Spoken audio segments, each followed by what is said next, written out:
I don't wanna be at home like there's other clones. I don't wanna be at home like those.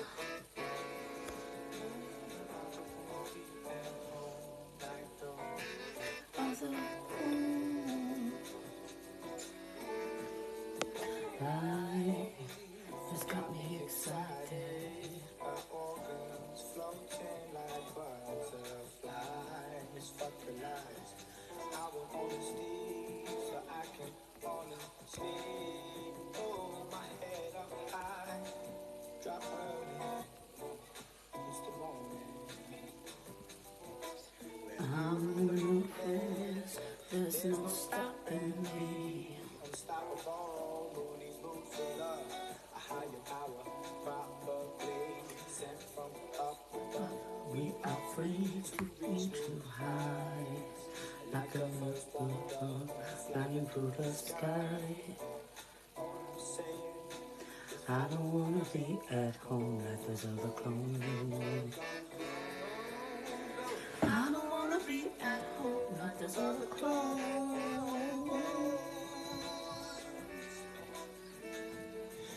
As I stroll through the park on a sunny day, I see the people in their suits and the children play. It's funny how these mommies chase the money like it's something to buy the life of suction just so they can keep on hoping. Beautiful stranger, I just to get to know ya. All I'm saying is I don't wanna be at home like those other clones. I don't wanna be at home like those other clothes. I hope you're all well today. So keep your mind on time with the beat. Like Parliament, you gotta stomp your feet. No argumenting, drifting, sway into the street. Like you're melting Into the concrete, become one, meet and greet the sky and the sun. We are all dreaming, just trying to branch out and spread our seed. I don't wanna be at home like those other clones.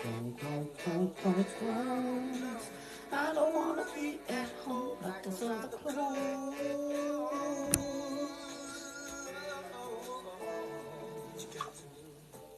Wake up, You are sleeping, wake up yourself. You're sleeping. you got to find your oasis in the desert of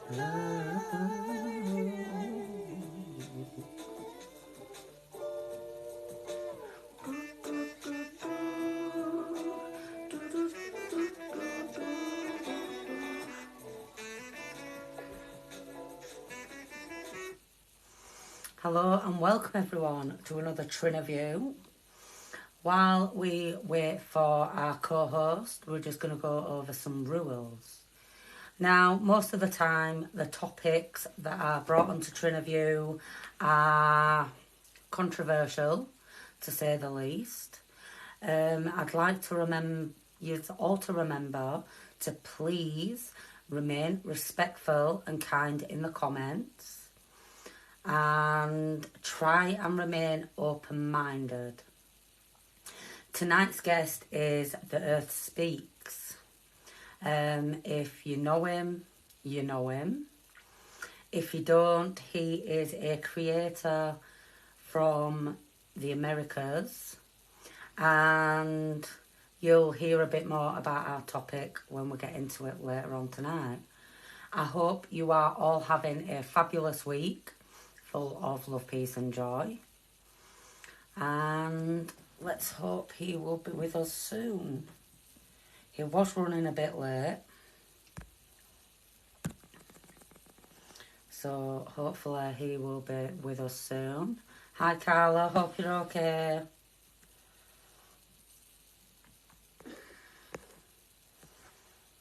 I've really been looking forward to this interview.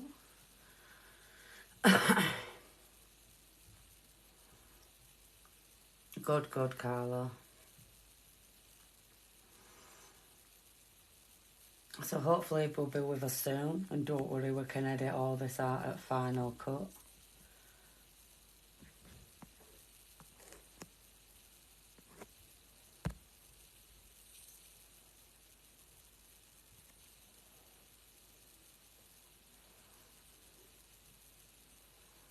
User 303, thank you for commenting.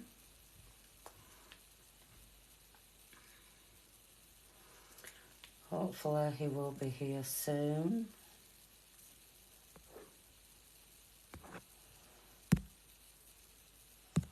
And if he doesn't end up being able to make it, don't worry, I've got a backup topic.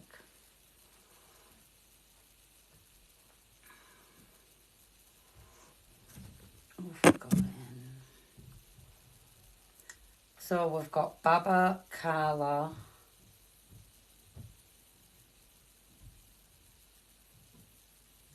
Ibra. I'm sorry, I'm terrible with pronunciation. AKA 37, disrespectfully shut up. Getting me to shut up's impossible. And 4 Seasons. Thank you everyone for joining us. And if he is not with us shortly, I'm sure we can just change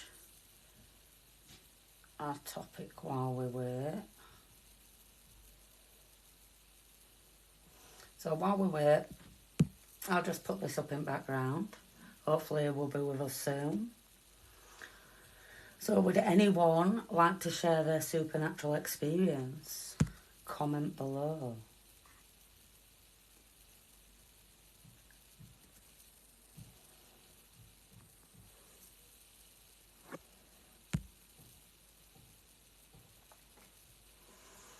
Tell you about one of my supernatural paranormal experiences. I've had quite a few, although they're not usually things that scare me. Usually it's something, you know, I can just brush off my shoulders, don't bother me too much. And one night I'd woke up to go to the toilet, as I do 100 times in a night. And as I got out of bed, now I've got to walk around the bottom of the bed to get out of the door to go to the toilet. So as I've got round to the front of the bed, I've noticed a glowing figure in the corner of my room. But my brain said, don't let it know that you've noticed it. So I carried on walking out of the bedroom, put the landing light on and popped my head in. And they were not there. So I'm like, I must have just imagined it. So I goes to the toilet, and then before turning the landing light out, I just checked back in the bedroom again, you know, make sure it wasn't there. And they were not there, so I turned the light out, walked into the bedroom, and as I walked into the bedroom, it was there in the corner of the room again. I didn't even walk around the bed to get into bed. I just jumped over my husband, climbed under the quilt, and went to sleep. So probably a good job it weren't wanting to do anything bad, because I weren't even staying awake to deal with it. I was like, just go to sleep. Just ignore it. Pretend like you don't see it. I'm not sure where Earth is.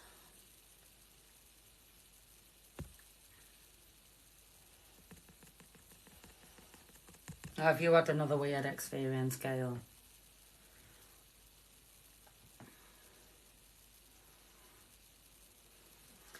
Tell you what. Can I gift myself on here? Right. Oh yeah. I can. So if we put a treasure box up here. There we go, people. So I've put a treasure box up. Now what I want you to do is, when the countdown's done, is you grab that treasure box and it should give you a coin. And then you can join my team, eh? Yeah, that's all you have to do. Grab the treasure box, get a coin, join my team. There you go, you can join my team on me. Most people just usually get the coin and go, but I'm going to trust you. Trust you to do the right thing. Another experience I had. A lot of my experiences have happened in this house and the house I grew up in. I got a really bad vibe in this house when I first moved in and had to do quite a few cleansing rituals. But I was laid in bed one night and I had my back to the edge of the bed and I felt a finger run down my spine. And I was like, oh, like scared, jumped. And my husband's like, what's up? And I'm like, I swear I've just felt a finger run down my spine. He was like, don't be stupid, it's just the fan. And then the finger ran down my spine again. Yeah, that scared me. I literally jumped in my spot that time. Like, faced the edge of the bed. Didn't want my back to the bed. Do you know how usually people, you know, like some people like to have their feet out at quilt. And then they get scared to have their feet out at quilt because they're worried someone's going to grab it. Thank you very much, Gail. Yeah, I don't have that problem. Grab it. I'm not being too warm. I'm that bad for being cool on a night. I quite often get chill blades on my toes in the middle of summer because I insist on having the fan on full blast, keeping me cool so I'm nice and icy through the night. Thank you so much for the roses, Gail. It is very much appreciated. Countdown's almost over, guys. So if you want to grab a coin out of the box, feel free. All you have to do is wait for this countdown to finish. Grab the box and it'll give you a coin. Sometimes 1, sometimes 3, sometimes 5. But if you grab the coins and then just hit up here and give me a heart, mate. Join my team. Oh, that scared life out of me then, Gail. Thank you. Oh, what's that noise? Forget that I've got my headphones on so it comes through my head. Oh, here we go. It looks like he's going to be here soon. So we'll change my backdrop back.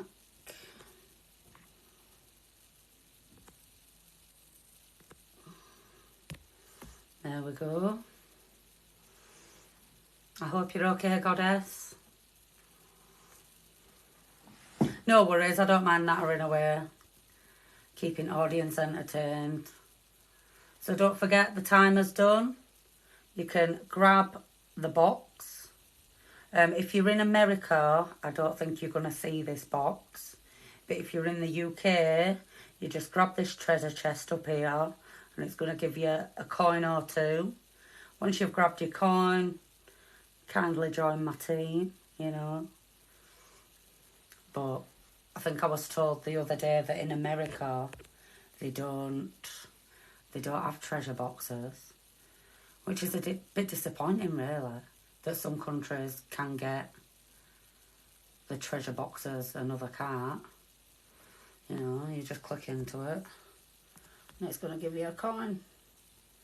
There you go, I've just got myself 1 coin off my own box. I don't even know who else we've got in. I promise people we won't be long, and I promise you it's going to be worth it once we do get into it. An amazing topic tonight. And it's not a topic that I am well educated and informed on, which is even better because we all know how much I love learning new things. And again, please all remember, most of the topics that are on Triniview are controversial. And I need to remind you all to remain respectful and kind in the comments. You may agree and you may disagree, but that's what Triniview is about. It's about gaining perspective, listening to other people's perspectives, and learning a thing or two that you may not have already known.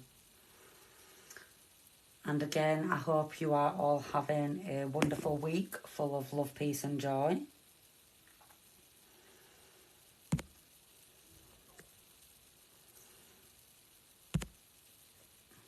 And I promise we won't keep you waiting too long. I'm just an eager beaver, do you know what I mean? Get on, get sorted out. Get my microphone at the ready. Sit back and enjoy. And if anyone is wanting to make any donations tonight, you will be able to head over to the co-host's profile, click the link in their bio, and that will bring you to their donation page as well as their merch store.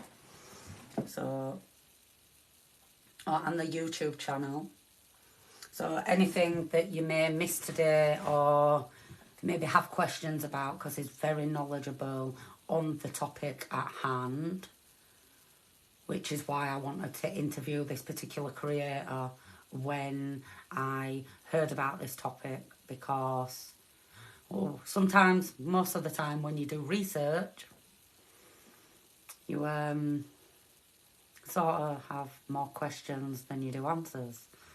So it's always good to have people to interview that know a lot more about the topic than you do yourself.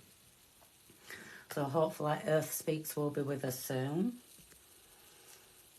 But as always, things may change as people can become very busy. But don't worry, because I'm sure if Earth Speaks can't come out, we will be able to have some people come into the live and share their paranormal and supernatural experiences.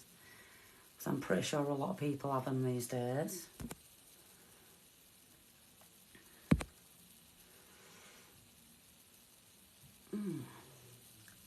Thank you very much, Shaquille. 13th member on my team, so thank you for joining the team. If the chest is still there and you're coming through, please just grab the chest, grab a coin and join my team. It's very much appreciated.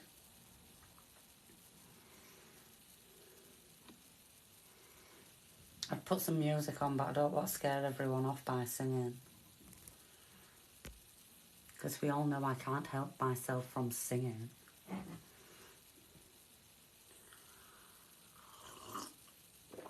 This is one of my merch. Obviously it's showing up backwards on the screen, but this says, I am the resistance. And this is Hash. Now this is who I envision our higher self to be. Notice how I say our higher self and not my higher self. The difference is, imagine this on like a ball, and no matter which way you look at it, this is what you see. No matter which direction, above, below, left, right, this is what you see in. Multi-dimensional.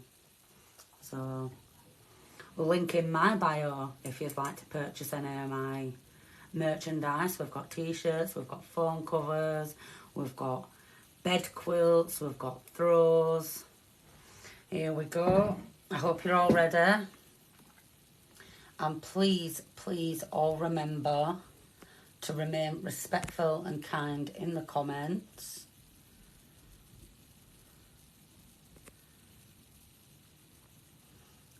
I can't find him.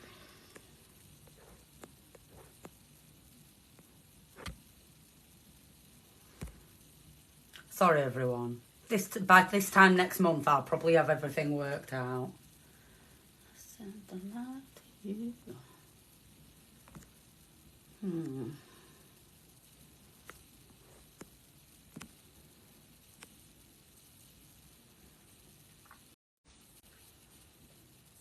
Peace, peace.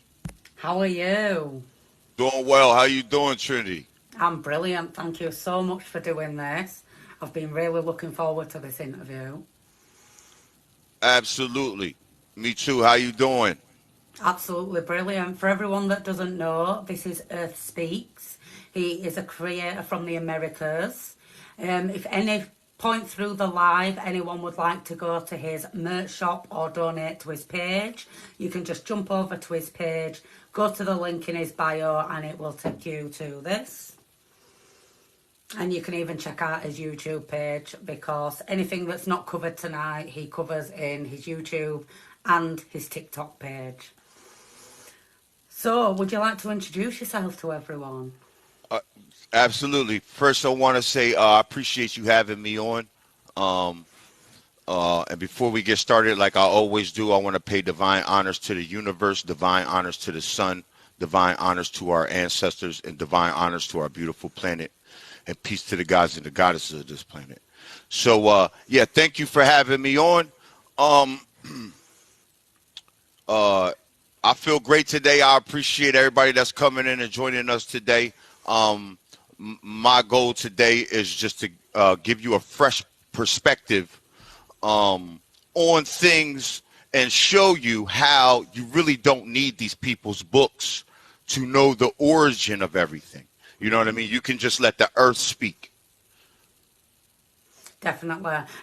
It's funny because people used to call my family crazy all the time, because we talk to the trees and the plants and give thanks to the earth and stuff like that. Even though my mum's a Christian, it's something she taught us to do. Do you know what I mean? So I'm actually surprised there's not more people that are actually in tune with the planet. Because Absolutely.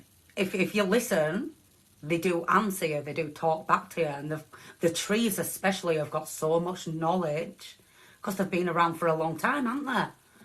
Yes, Yeah. absolutely. We're going to get into some of that today. We'll get into some. I don't know what time it is over there. What time is it over there? It is 5:25. In the afternoon. Okay. Yeah, All right. so it's Okay. not too late. That's why I wanted to do it at a decent time for both of us, so that both of us could have audience coming in. Okay. So yeah, we're gonna talk about, we're gonna see how the trees talk to you today. We're gonna see. I'm gonna show you a few things about the oldest forest on the planet. I'm gonna show you about a bunch of different things. If you have any questions, feel free to go ahead and ask. But if you want me to just go in and talk about some of the things, we could talk about it. Well, first off, do you want to tell everyone your story and what brought you to this particular place in your life? And can you provide a general overview of your research and the evidence you've gathered? Sure. Well, in the Americas, we have a school system that is geared towards a white supremacy model. So, what it has done is it completely erased and disenfranchised not only my people here, you melanated people on these lands, but the lands itself. Nobody knows about these lands. They never talk about these lands. They never say anything comes from here.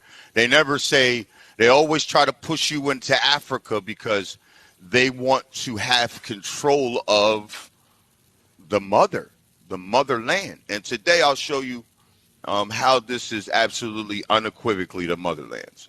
North and South America and Canada, including the islands, is one land.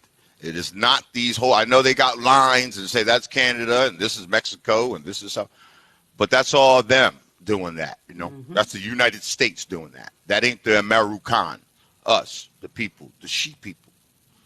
Um, Today I'll show you how it all starts here, unequivocally.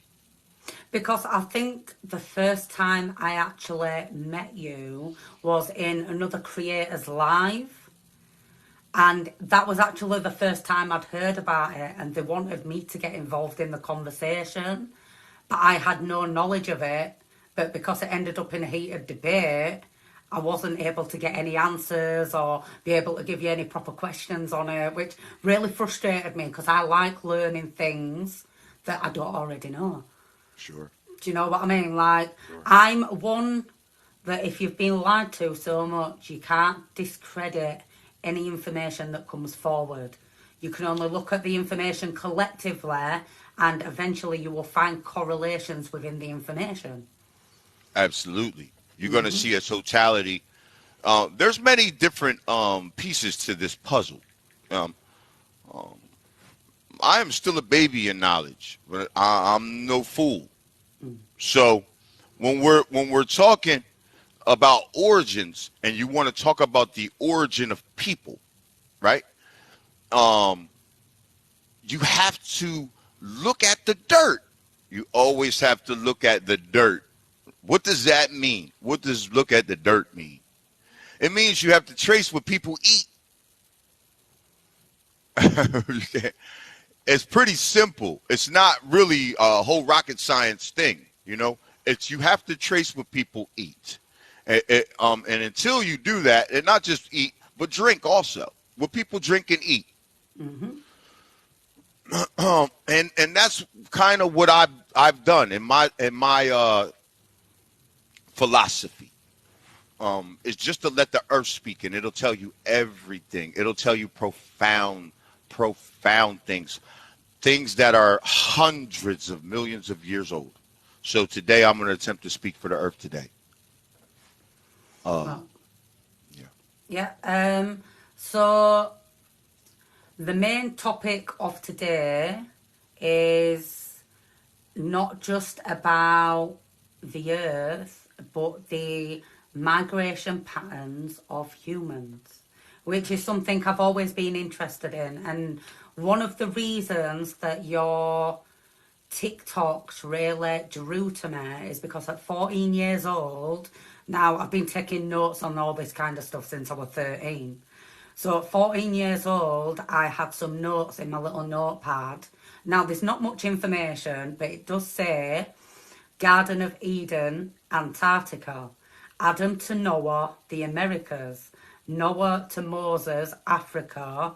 And Moses onwards, the Middle East. So when you said this bit of information in that live that time, and then I was looking back at my notes and I'm like, well, maybe I wasn't so crazy in whatever I was researching then. Maybe I was picking up on something in the information. The problem is because I weren't so good at taking notes back then that I don't know what I was referencing, but I know it had something to do with the ancient Sumerian tablets.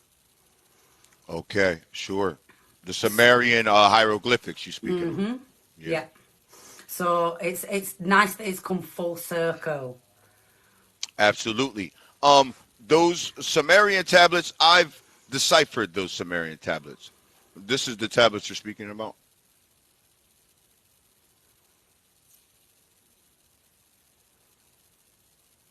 And as you will all notice, he has a lot of, yeah, he has a lot of receipts and he will show evidence to support his findings and his research.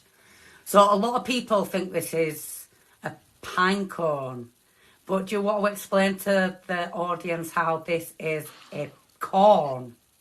Yes, this is not a pine cone. They now they're trying to switch their stance up because I've dropped history makers on this topic. I This is the picture that I took myself.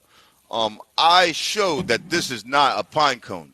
I seen 6 of these Sumerian hieroglyphics, and when I seen them, they were sitting in succession. I don't know if you ever seen like the old style cartoons where they used to make the depictions, and then you could flick it like that, and it would, make the animation.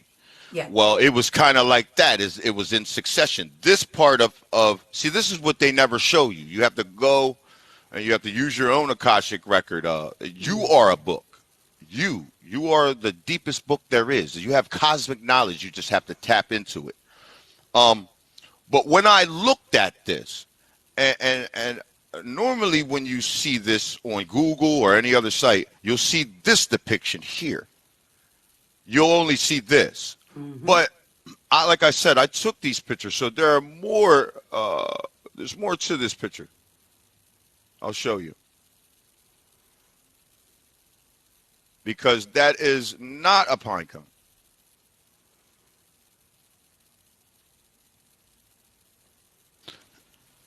And how do we know that it is maize? You see, right here, this was the depiction before that depiction.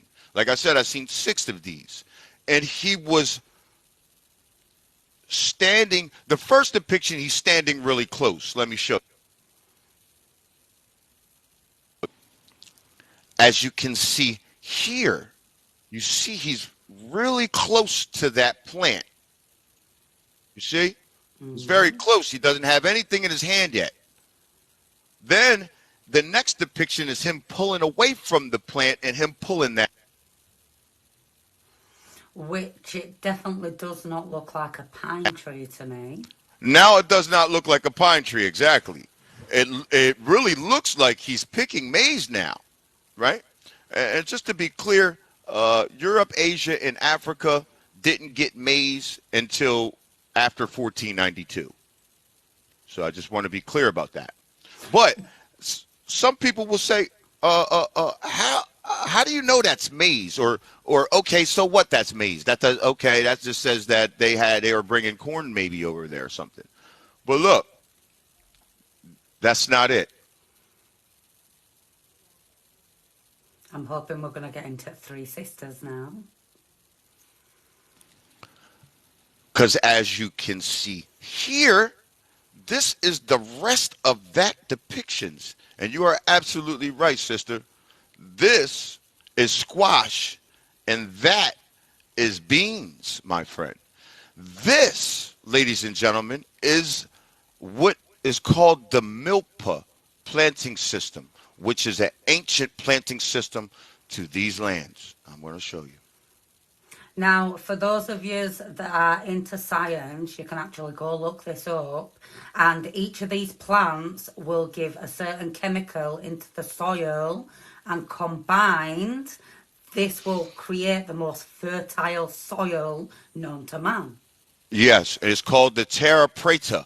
It turns terra firma, which means the hard land, into terra preta, the black land or the black earth. Kemet. This is the beginning of chemistry. As you can see here, the maize, the squash, and the beans. He's bringing the ancient planting system over to those lands, the way we turn the soil fertile. We use the same planting system in the Amazon rainforest also. So not just that forest. I'll show you the Amazon. I told you he has a lot of receipts. As you can see here, the milpa agriculture in the Amazon rainforest, which they say is over 55 million years old. That predates any out of Africa theory, any hominid, or anything like that. That's a whole fallacy. We can get into that also. But that is not the most profound thing. I know that's probably blowing your mind right now, but when you see the milpa in the Amazon rainforest. But in fact, you can see the milpa planting system in the oldest forest on the planet. Which is in the Americas. Yes, which is in Cairo, New York. I'll show that to you right now. And you've got to remember, this forest system is a whole network of a family of trees that they're found to spread underground. Yes. As you can see here, scientists have discovered the world's oldest forest and its radical impact on life. You see, this forest right here, this is when the giants were around. These are giant trees. The bugs, this is during the Devonian period. This is 387 million years ago. So they found this.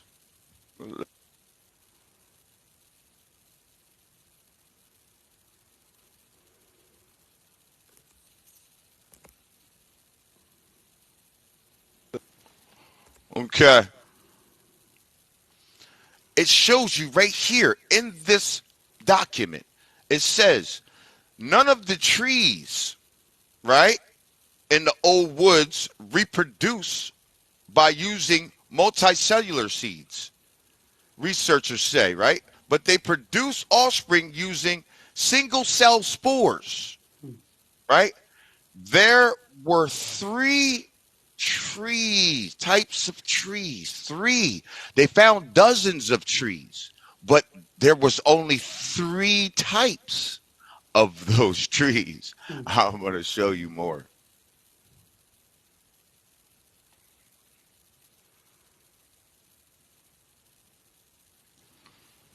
And as you can see here,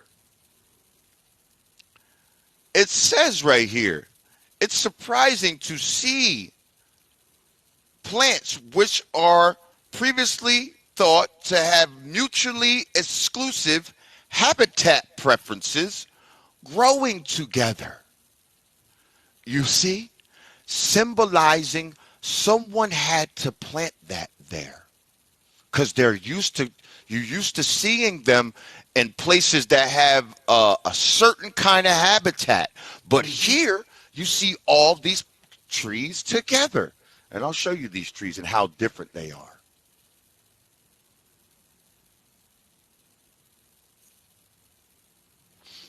As you can see here in this document, the three giant trees couldn't be more different than each other. Yet they can live in unison and harmony with each other, and probably need to for the better of the planet. Well, what it did was it created the coal. It created that coal that funded and fueled the agricultural industrial age. Like in the 1700s when they took our crops before 1492, Asia, Europe, and Africa never seen pumpkins, pepper, squash, maize, tomatoes, peanuts, papayas, pineapples, chocolate, vanilla, nothing. Like, I know the Italians are proud of their tomato sauce, and I gotta say, you've perfected that tomato, but you didn't see it before 1492. So, would the original inhabitants of America? So obviously, we're led to believe that people migrated throughout parts of the world, and then we only just contacted each other 500 years ago. Would you say that the ancient Americans also had global trades? Well, we see the ancient American touch around the world in antiquity. See, before anything, right? When you're looking at, I always like to stay with the planet. When you're looking at the migrations, like I said before, you have to look at the food. Like I said, in Africa, 604 out of 640 food crops grown in Africa today, 600 of them are native to here. They got it after the 1500s. 600. So, not just that though. When Europe, Asia, and Africa got our crops, the population started booming around the world. I'm gonna show you that document in 1 second.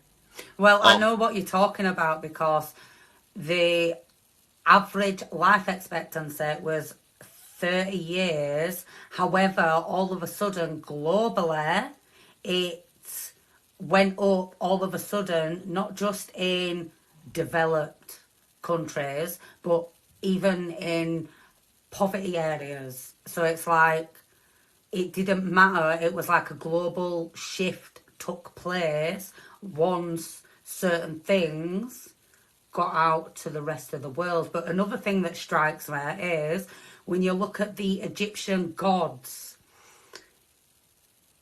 they always correlate with American animals. Do you know what I mean? Like, That's the right. Egyptians' gods are American animals, not found in Africa.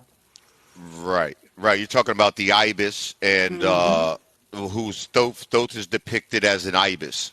By the way, the emerald tablets of Thoth the Atlantean were found in the pyramids of Mexico, not Africa. The reason why you see these things, and you see Thoth depicted as an ibis, which is native to here. You see the Anubis, which is the Xolo exquinly from the Mexican hairless dog that is native to here. And all the other gods, the hawk, Horus is the hawk, and so they're, when you're looking at that, they're hieroglyphics. But they're trying to tell you something. They're trying to show you that where it comes from. But when you look in Africa, Africa has about, and the rest of the world, period, Africa has about 250 some pyramids, maybe 300 pyramids, we can round it off, right? Asia has about 40. Europe has a few, right? All told, you have probably a little bit over 300 pyramids, right?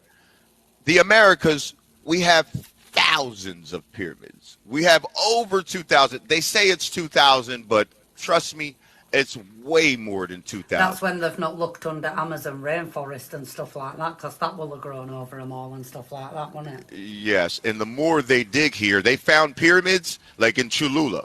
They found a pyramid when they dug, and then they dug more, and they found another older pyramid underneath it. And then they dug more, found another pyramid underneath it, and then dug more and found another pyramid underneath it. And a waterfall inside of those pyramids.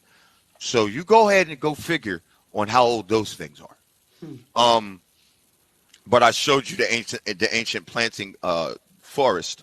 But I also want to talk about I showed you the 2,000. We have thousands of pyramids, way more than the rest of the world combined by 10 times. We have more pyramids in the Americas than the rest of the world combined by 10 or more.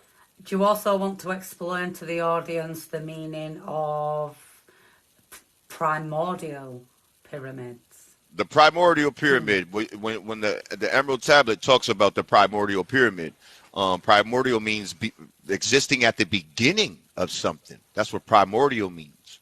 So when they say keep the command of the primordial, they're talking about, and they say that the primordial pyramids will have a distinct difference than the other pyramids. It said it'll have the temple on the top. It says it right in the Emerald Tablet. There's a bunch of different ways that you can see just when you just letting these earthworks speak. The serpent mound, that's 1,300 feet. It shows you it's another earthwork, and effigy mounds and things like that. They're different animals and things like that. It shows you how we work the earth. For instance, Africa today, they say it's the mother, but I'm gonna point something out to you. Africa today, right? Out of the whole continent of Africa, they have 67 rivers. 67. That's it, right? The North America alone has 250,000 rivers, equating to about a little over 3 million miles. Okay? South America has another 2.7 million miles of rivers. We created those rivers. They didn't just come up like that. There's evidence. That's why I brought up the Serpent Mound, because when you look at that Serpent Mound, you can clearly see that, yes, we did create those rivers.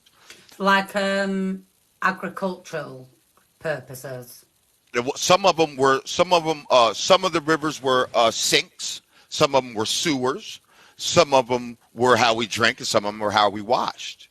So, and that's why we didn't have bubonic plague, yellow fever, malaria. We didn't have any of those things. Plus, we're on the mother fruits and vegetables. So we didn't have to eat all of the animal and as much. We only did that on festivals or when we wanted to. Mm-hmm. You see? Meat's a treat. Right. But when you're looking at Africa, you have 67 rivers, and that equates up to 6,800 miles of river. Same thing in Europe and same thing in Asia. The river systems. are not there to support a boom in population. That's why Africa today has drought, massive drought around Africa, because you got our crops, right? And then your population boomed, but you don't have 250,000 rivers. You ain't the motherland. You see, you only have 67, the same rivers you defecate in, you swim in. Do you want to explain to the audience how it couldn't have been a Pandora, no, what's it Pangea. called? Pangea continent for it to have then split, and that's what caused it? Do you want to explain to people why that's not able? Sure, and that's another thing. I always go back to the earth, man. I don't do their theories. I don't care about their books. I don't care about any of that. You can let the earth speak, and it will tell you. If anybody in this live stream's ever had a saltwater fish tank, right, or any fish tank for that matter, right, and you have nice fish, and some of those saltwater fish could be $250, $300. They're a lot of money. So when you have these delicate fish, right, delicate life forms, you have to have a filtration system in that tank, or you will not have any fish. That's a fact, especially saltwater fish. So I'm going to show you our filtration system.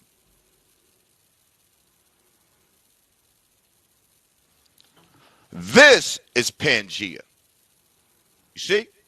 As you can see here, they have Africa up on the front of us. See? But I'm going to show you how this is fundamentally impossible, because this is 70% water planet, okay, with some coral in there as land, right? And this is the thermal Halion conveyor, also known as the Gulf Stream. The Gulf Stream is what controls the Earth's current, period, point blank. Literally moves the cold water to the cold areas and the warm water to the warm areas, controlling the atmosphere in the different continents. And this is also the reason why Britain can get warm, because if it wasn't for this Gulf Stream, there would be no warm air and water reaching the British Isles, and we would always be cold. That's right. This is another thing that starts in the Americas. I'll show you the fruits and vegetables, the thermal Halion conveyor, which is the navel, the belly button of the planet. Each landmass does something different. This is going to support the life. Africa here is the minerals, is the father.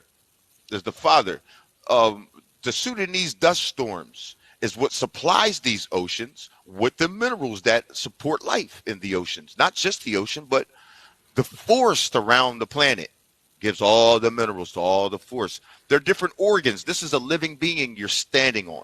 And but that was literally on David Attenborough's Our Earth the other week. So even David Attenborough's talking about how these dust storms from the deserts of Africa are sending minerals all across the world. Yes, it's the biggest mineral dump on the planet. But when you're talking about water is the strongest thing on the planet, stronger than any landmass. 70%. This is moving trillions and trillions. I don't even know the number of tons of water. Mm-hmm. This is so powerful. I know they just got you thinking this is just Gulf of Mexico, but this is the thermal Halion conveyor, ladies and gentlemen. That thing is the most powerful thing on the planet. It's never going to let Africa come up on top. The closer you would get up on top of that it would disintegrate that land. All that water moving that powerfully circumnavigates the whole planet and comes back to itself, goes back in, and then does it again. Is that why there's only islands in that area and not filled with a landmass, because of the pressure and the power of the actual water? Well, when you see here, this is what we know today. A lot of people talk about Atlantis. This is Mm-hmm. Atlantis, right? This is Atlantis. The sacred geometry shapes of at land were drawn up by the Naga, also known as the Danavas.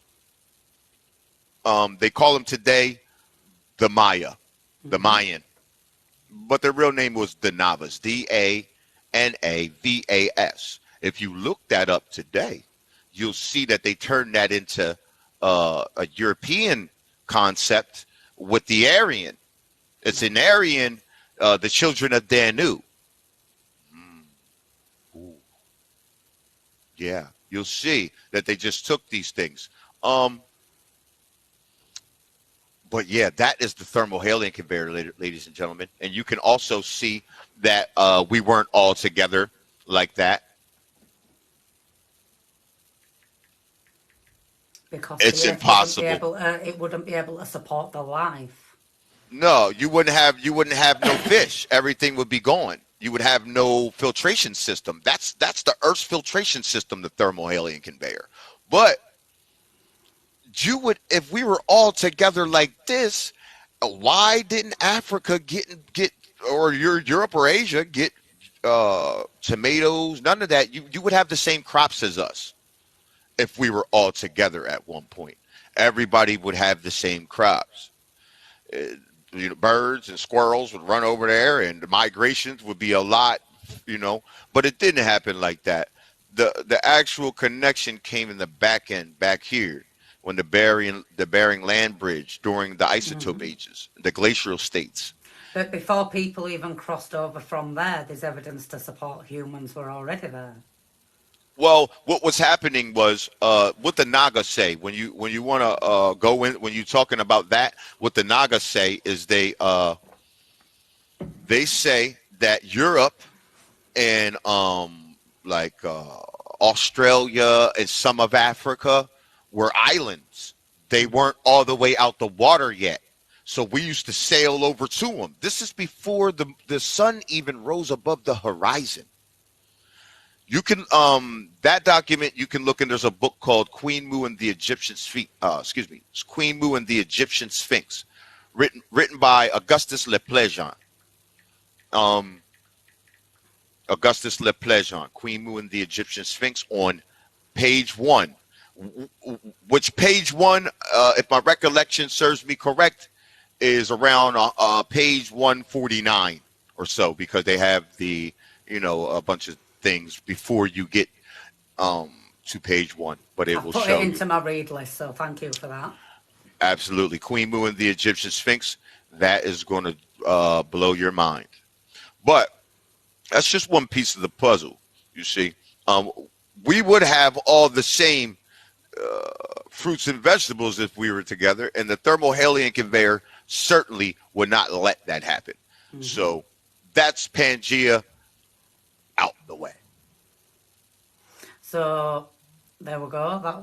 That one cleared up because that was one of my first Sure. theories of like, what if like the tree of good and evil was the eye of the Sahara, and it was dead center of Pangea. But then when you explain that, and then watching David Attenborough documentaries and the way he explains the Gulf and the minerals coming from Africa, and I was like, well, he's done his research, obviously, hasn't he? So, what like motivated you to explore this particular topic? Oh, And there's so like, much more. There's a lot more. I mean, when you're talking about the origin of language, or you're talking about anything like that, the Arabic language, the Chinese language, the English language, Spanish, all of that comes from here. All of it. It comes from the Tatoshi. The Tatoshi, you might know as the Olmec. hmm. Their real name is the Tatoshi. Let me show you that document real quick. And for those of you that don't know, before the Americas was invaded and colonized, they had successful brain surgery. So Yes, they were yes. already quite advanced. Yes, we are the Tatoshi people. The so-called, they call us African American. That's just all trash to get us to not know that these are our lands. But as you can see here, the Olmec were called the Shi, Xi. Now I'm gonna show you something really profound right now. I showed you how I read the other hieroglyphic. Now Yeah. I'm gonna show you again. I'm gonna show you again these hieroglyphics, and I'm gonna read them for you. This has never been done, so I'm gonna show you. I've done it on my channel, but Hmm. for the people, you know, the historians ain't gonna tell you anything about this. So let me show you. Well, one thing, you can't trust the mainstream science and history.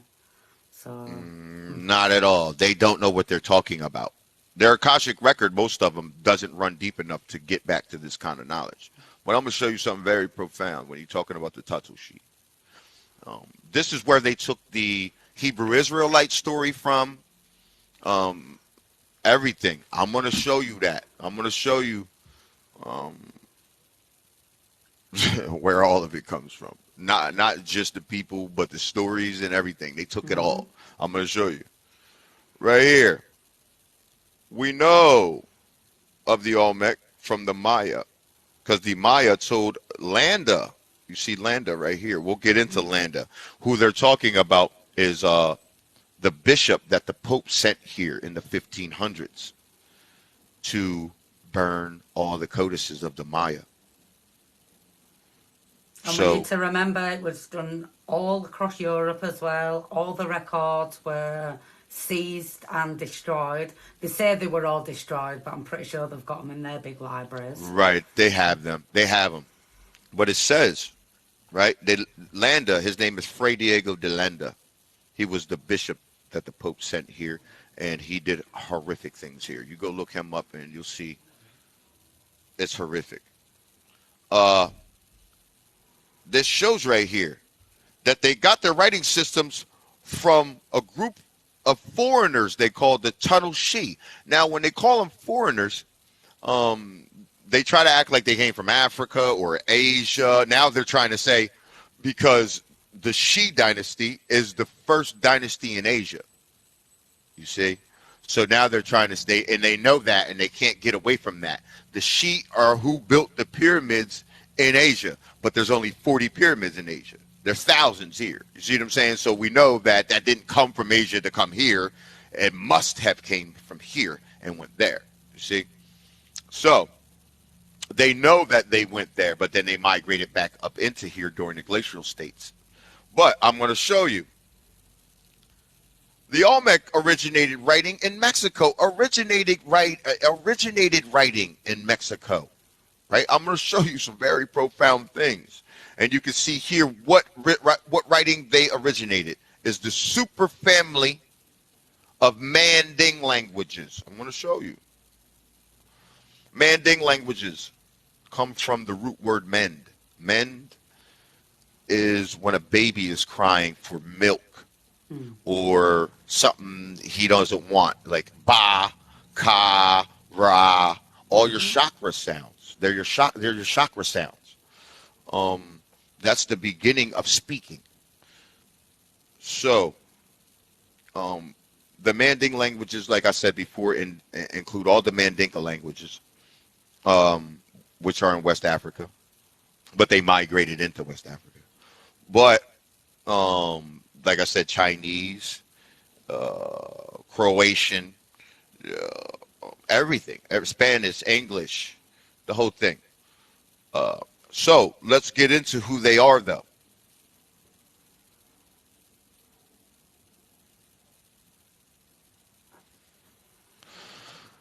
because this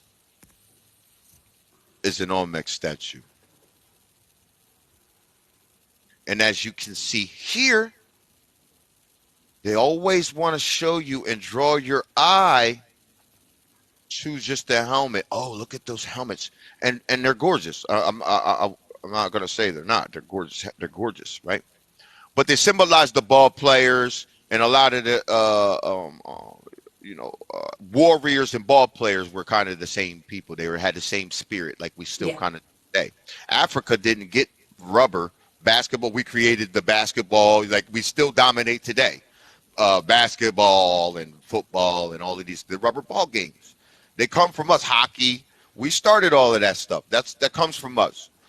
And we still do it today. So, but I'm going to show you something that's way more profound than that, because this is a hieroglyphic and it's meant to be read.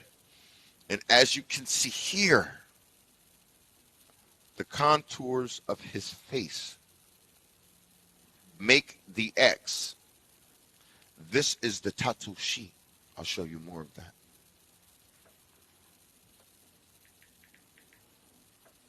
And don't worry if you're not able to keep up.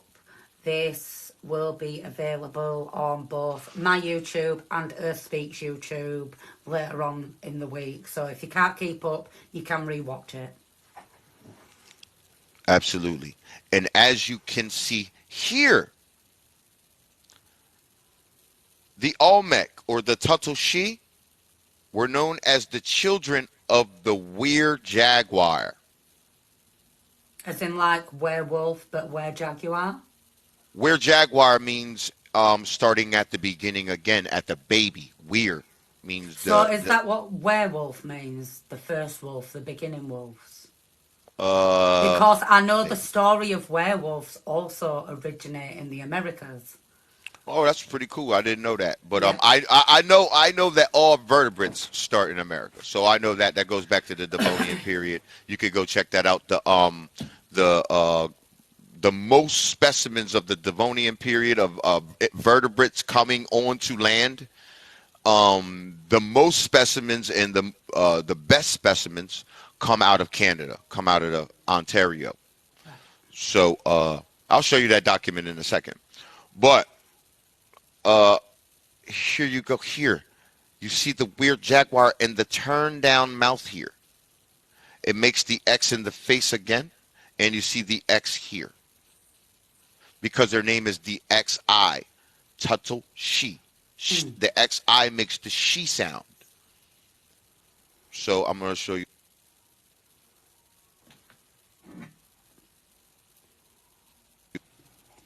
As you can see here, again, the X in his belt very clearly, and the elongated X here.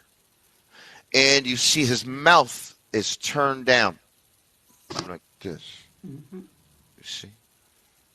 His mouth is turned down, symbolizing the pharaoh or the king. They called him many different things. Or the spiritual guide, the priest, what have you. Right? Boom. The X. Now I'm going to show you why they were called the children of the weird jaguar. By the way, jaguars are native and evolved here in the Americas.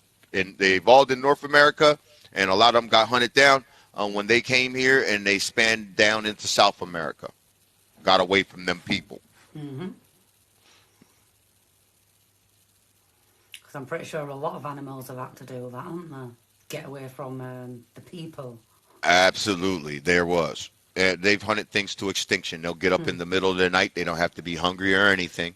They will get up in the middle of the night just and sit up in a tree just to have a chance to possibly take a soul off the planet. So yes. And out of 100 hunts, they probably get five John. So literally, they'll risk all day. They don't care. That's how much it's in them. But as you can see here, in the jaguar's face is the turned down mouth, and the X in his mouth and nose make the X. Also, the contours of his face, just like the Olmec face. Here, I'll show you why they did that.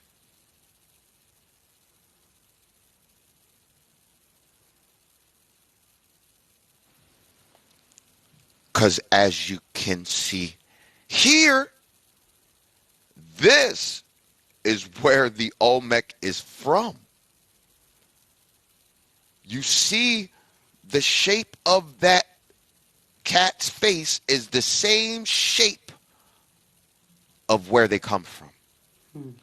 Also, you see the X and the I, symbolizing the origin of those two letters. Now, what we've got to bear in mind in this as well is for these people to know that, they had to have the ability to be able to see their landmass from that bird's eye view. That's right. So they had to have some sort of advancement to be able to see so much land at the bird's eye view, to even know that that's an X or I. That's a great observation. You're absolutely right. That shows how we are astro projecting and coming back and still seeing the land masses, which you see here. Let me show you.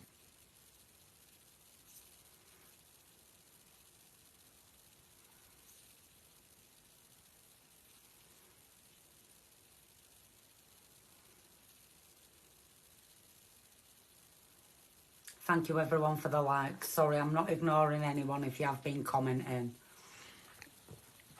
You see here. You see it again.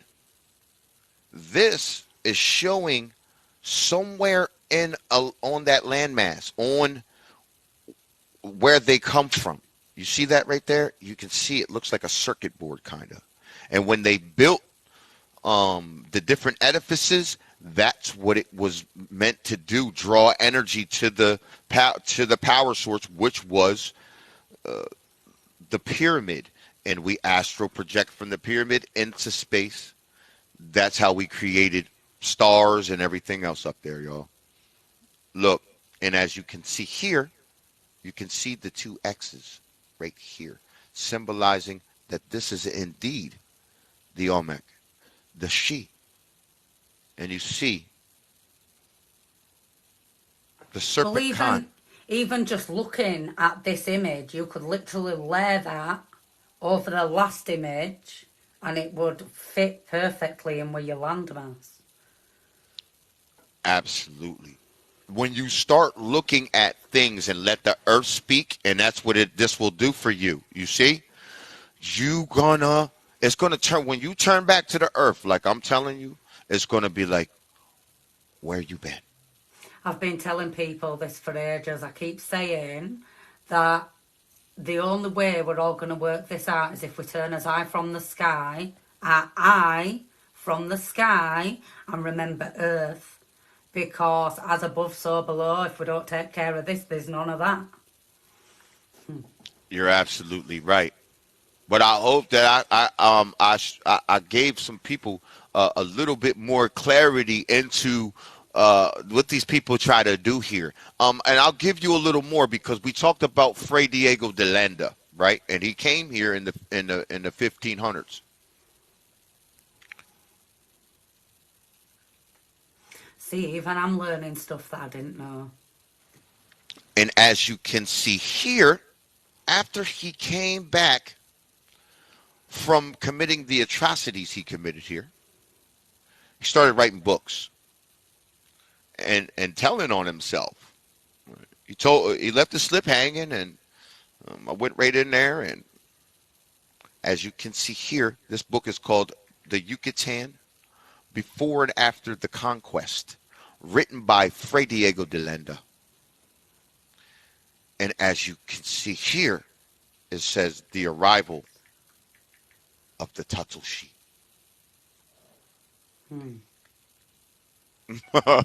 This is page 14 in that book. Well, I've put it in my reading list. It says right here that the tribes migrated back up into Mayapan, right? That they migrated up into Mayapan, many tribes with their chiefs.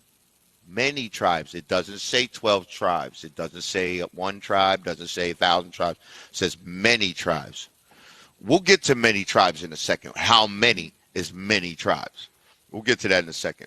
And it says they migrated back up into Mayapan, but they don't know where from, kind of. But they say, but they looked into Chiapas. Let me give you the landmass real quick.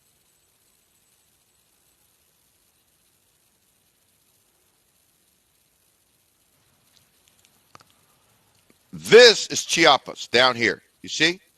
Mayapan is up here about 40 miles away from there. So if you go 40 miles away from your house in any direction, you're going to be known as a stranger. They're going to say you came there to that area and you didn't grow up there. You know what I mean? But this is Chiapas.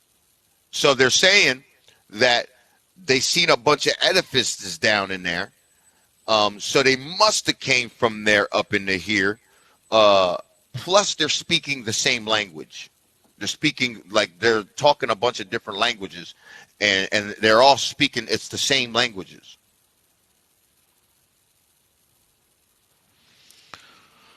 So it says, we know that it had to be they came from Chiapas because of all the different sites that they abandoned.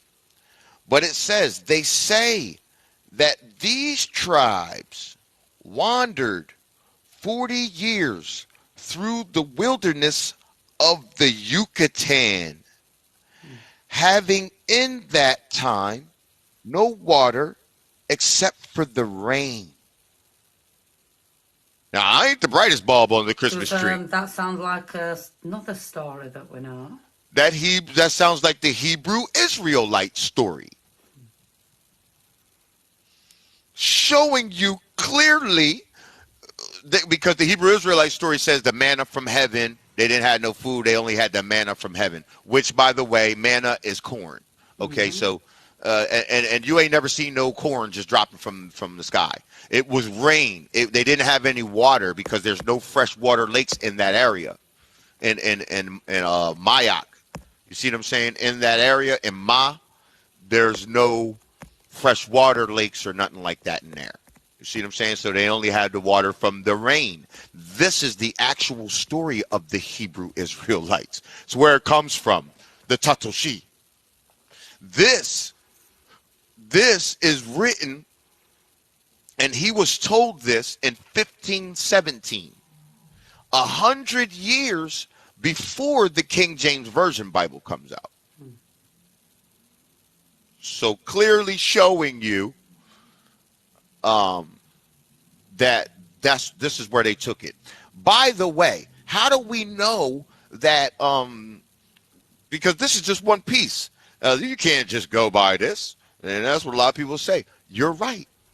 So if you read enough information and there's enough correlations, which I'll bring those correlations to you right now. Now, the place they say it happens in Africa, from Egypt, the place in between Egypt and Israel, is called the Sinai Peninsula. That is not a wilderness. That is a desert. So if they wandered in the wilderness, how could that be the place they wandered? If that's a desert, it's not a wilderness. You see? Furthermore, when you're talking about many tribes and their chiefs, wasn't 12 tribes of Israel, wasn't any of that. Many tribes. Your Bible, that King James Version Bible tells on itself, or how many people it was. It says in that Bible, it says 640,000 families. Now, I don't know about you, but my grandmom had 11 kids, right? Well, we'll go conservative. We'll go conservatives. We'll say 2 parents, a boy and a girl. 4 to each family. 640,000 families, that's over 2.5 million people. So that's why they didn't say how many, that it's 12 tribes. You see? It's millions of people. Millions of people. It shows you.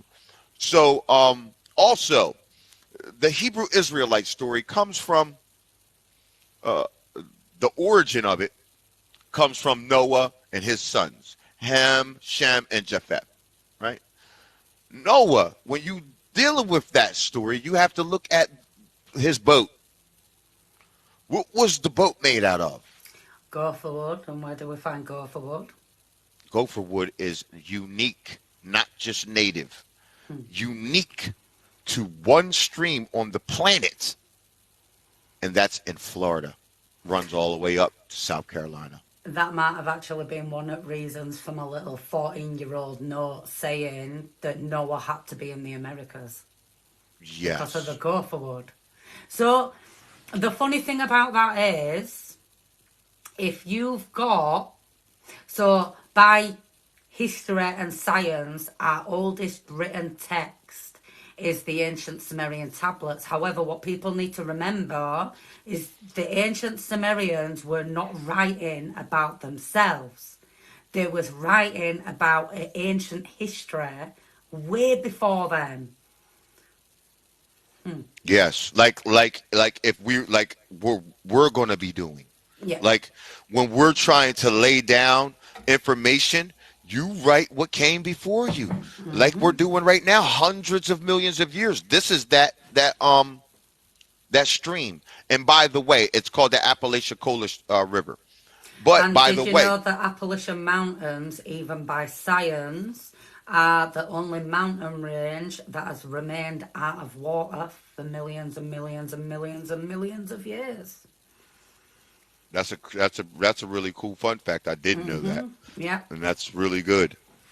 So when you're looking at this and you talk about the Sumerians, Mesopotamia, they say the Sumerians come from Mesopotamia, and but we spoke about the rivers, didn't we, ladies and gentlemen? We spoke about Africa only has 67 rivers.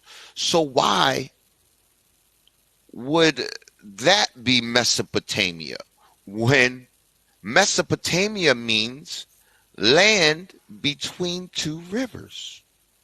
As you can see here in this document, in the same area that this is coming from. Now, when I showed you that Sumerian tablet, and I not only deciphered it and showed that that is the milpa planting system, but I also deciphered and showed who that is. That was a man named Sargon. Sargon is translated legitimate king, and in some languages, and in the Semitic language, it's legitimate king, and in other languages, it's translated King Cain. King Cain, yes, Cain and Abel, the Cain and Abel story. When you know, remember I just showed you that right here near Bristol, Noah, his boat was built right here. His name So ain't Noah though. before we go further, the whole flood of who we call today Noah, because we all know he Yes. were actually called Noah. Um, do you think it was just the one family that was saved and they only landed in one area? Or do you think it was several different families that landed in several different areas? Because I think some could have landed in the African area after that, and then that's how the story spread across them ways before reaching back into the Americas during colonization. Okay, sure. The story goes, the story goes, like, well, um, when the flood happened, it wasn't from rain. Okay, I'm gonna break down the whole ancient story to you about that, about how the flood happened, how it tsunami, what happened. So what happened was two islands sunk here. One was called Aslan, one was called Mu, the island of Mu. We know the island of Mu today is that's sunk, but we know it today as the Bermuda Triangle. You see, the other island that sunk, and when that sunk, that's you know where the Bermuda Triangle is, right next to Florida, where you get the gopher wood, the whole story of Noah. But see, there's a couple fundamental things we need to know because there's some, like I said, there's a lot of different information that in the totality makes up the story, and you can see it very clearly. Because, like I was talking about Cain, right? Sargon, right? Cain, that's his real name. He was known as the Sennacherib, the plant angel, but that's Cain himself. Cain's son was named Enoch, right? Enoch is Noah's grandfather. See? Great grandfather. Well, great grandfather, right? So, when you know this, we got to have that in your mind so you can really see the story, because they took Enoch's story from a giant. This is how we know they're giants. These people are giants because they took Enoch's story from a giant named Tenoch. They just took the T off and called him Enoch. So when the sinking of Mu and Aslan happened, when Mu sunk, it tsunamied North America. When Aslan sunk, it tsunamied South America. Now, the story goes, Aslan is where the Aztecs lived, on that island, right? Tenoch is the giant who came down. There were 7 giants that survived the flood. 6 of them were brothers, and then there was Tenoch. Tenoch is the ones who saved the Aztecs. He saved them off that island, and then they followed him. I forget the land that they followed him to, but it's a place today. It's called it's hard to pronounce, Teotihuacan or something like that. I forget what it's called. But Tenoch seen an eagle with the snake in his talons, and he knew after they wandered for a while, he knew that that's where he was supposed to settle them. But when they settled, the Aztec god Mexique told Tenoch that since the Aztecs' island Aslan sunk, they were no longer to be called the Aztecs. They were to be called the Mexica. So they had to change their name to the Mexica, which you see today being plagiarized as Mexican. Because like I said, the XI makes the she sound. It's really Mexican. That's where Mexican actually comes from. That's where all of this comes from. Do you have you ever read any of Plato's work? Absolutely. I've seen Plato, Herodotus, When Plato's talking about where Atlantis is situated, is talking about far to the west of where Egypt is. That's right. Which, if you just go west and carry on off the coast of West Africa, you would go to the Bermuda Triangle area. That's right. Yeah. And he also said in the land of Atlantis, the people there were half God and half human. We do amazing things on this land, and people we don't get. They say we have no culture, but we're actually the mother culture of the planet. The people go by our fashion, our music. We made all the genres of music, ladies and gentlemen. Jazz, blues, rock, hip hop, R&B, reggae. All of that is the same lands. All of it comes from here. The strange thing is, so my husband is from the Cayman Islands in the Caribbean. Yeah. Mm-hmm. And when we went there to visit family, we went to the museum. And in the museum, it was telling you about when the Europeans arrived at the island. And it said that the European ship was sinking, so they went out to help them. But they didn't say it as if they were telling someone else's story. They were saying it as if it was their story.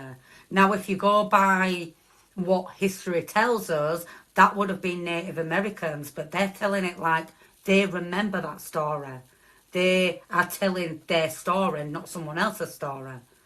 Yeah, because I respect all people, but I mean, you got the reason why I'm pointing out that these are the oldest lands on the planet, and these are the mother continent of the planet, is because it shows you that all life started here. The first women, let's be clear. I know there's a lot of religions that say that women were taken from somebody's rib and all this other crap, but that's a bunch of fallacy. Women are the XX chromosome. Men are the XY, the genetic mutation of the XX. Period. And there is certain texts that will suggest that before man was even around, women didn't need man to procreate. So Women carried both of the energies. Now, don't get it messed up. Listen, women, right? There's always so see we're so 3D driven, right? We think of a woman when you see her and you see me. She's a woman and I'm a man, right? so that means she must have feminine and you must have masculine, not realizing the balance. Absolutely. But she carried those energy, the masculine and the feminine energy, how big it is in me and how big it is in her. She carried both of them at one point. They were both here. You see what I'm saying? You don't have to have this ego and try to be over someone. That's not what this is about.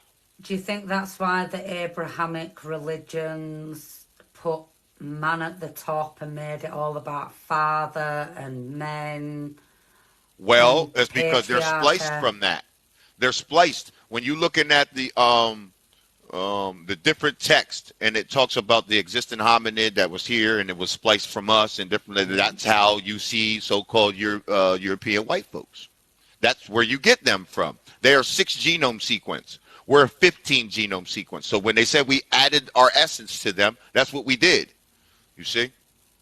So the use a how do I question it? So are you saying that the original natives of America are the original hominids of Earth, and then where the Yajiji went into the Caucasus Mountains with the creation that they so wanted to fondle with, and that's where you get the Asians and Europeans. Yes. Because That's even exactly if you what look I'm at saying. it from a scientific level, the earliest Asians and Europeans appeared was 28,000 years ago, and that's at its height. Like, and it could go all the way. Even in Britain, when you look at science, But that's 9,000 why, years ago, there were yeah. no light-skinned people. It were all dark-skinned people in Britain 9,000 years ago, and that's scientifically proven. But that's why the sun they can't be in the sun that much because they're really not natural to the planet. You see what I'm saying? They didn't naturally come here. They didn't naturally come here. They were So, spliced do you think to be here. Do you think so? Because when you look at Nibirians, because the Anunnaki were just the royals and the Wow. Ajiji were just the workers. So Well, if you look, well, when you read the story, like they're all from Nibiru, right. but you've got your Ajiji that are from the Nibiru and the Anunnaki were placed higher. So when I read it as a kid, I saw it as you had your worker race and your royals. Okay, And so we'll that's, talk about it. I'll yeah, tell you yeah. about it because the Anunnaki, they call them Anunnaki today.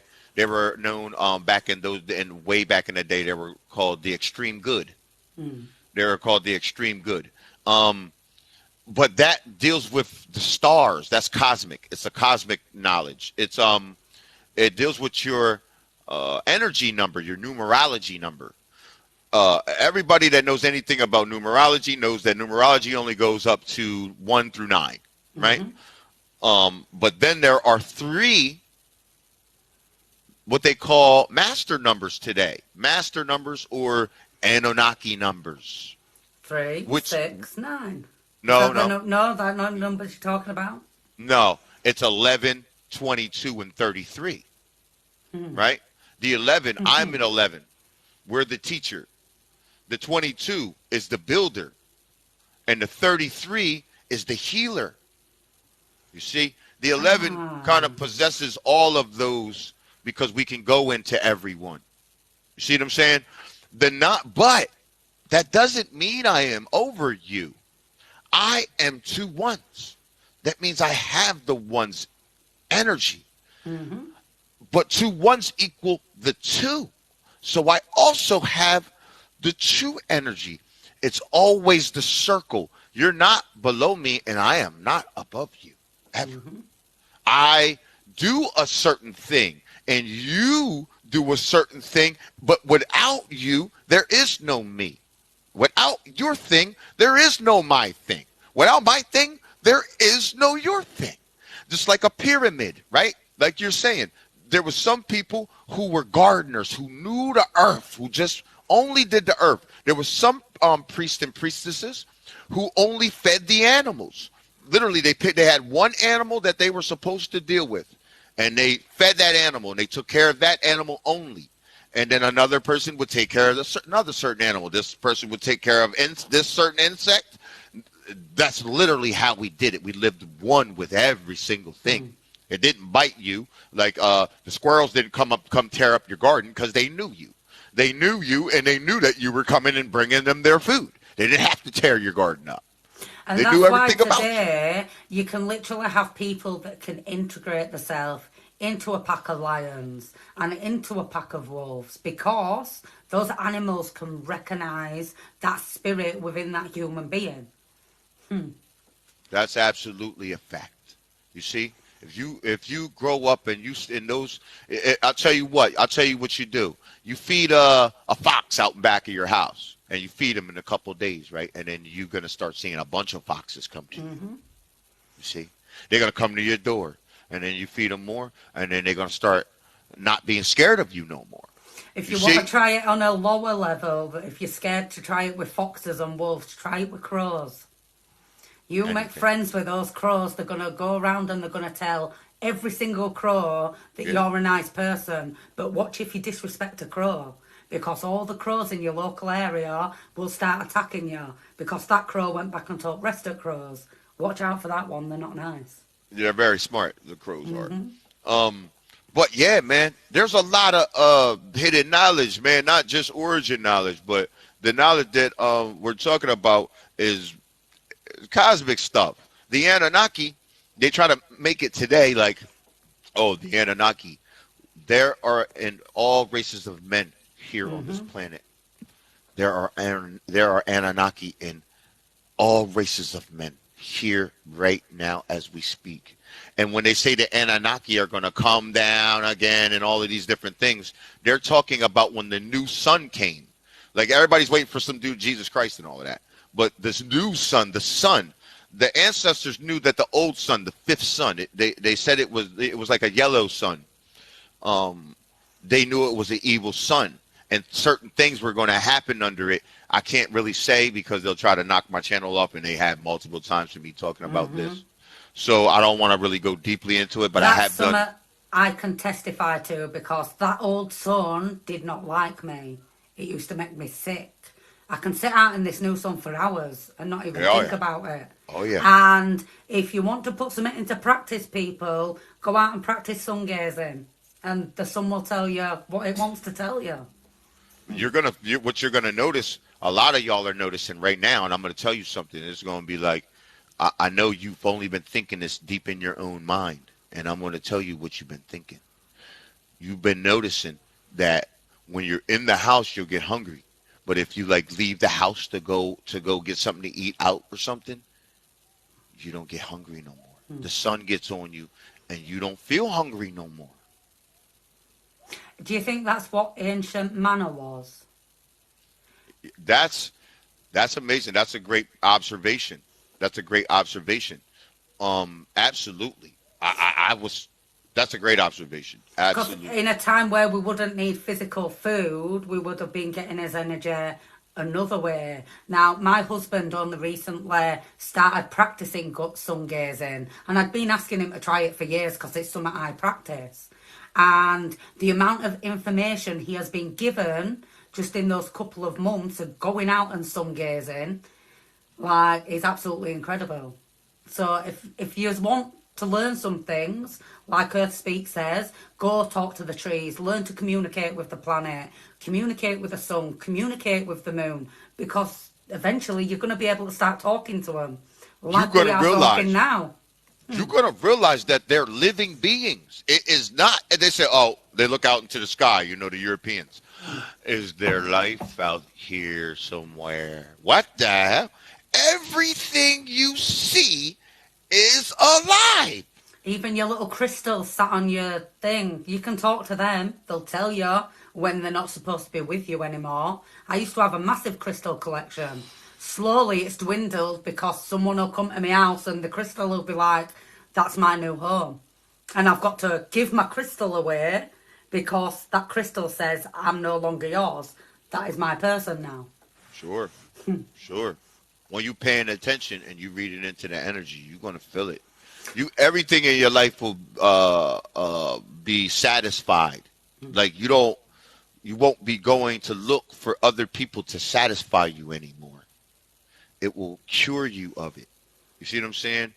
Your satisfaction will come from the planet. I'm telling you, just being around a tree, being around, seeing certain birds that you wouldn't normally probably notice. You I see? always say I'm very lucky to have grown up with the mum that I grew up with.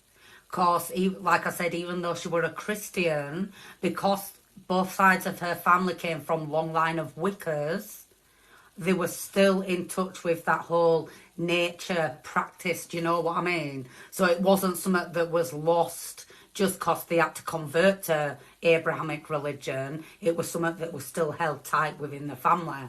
And it's something that is even now passed on to the grandkids. Well, see, and like you said, back to your one point. I digress.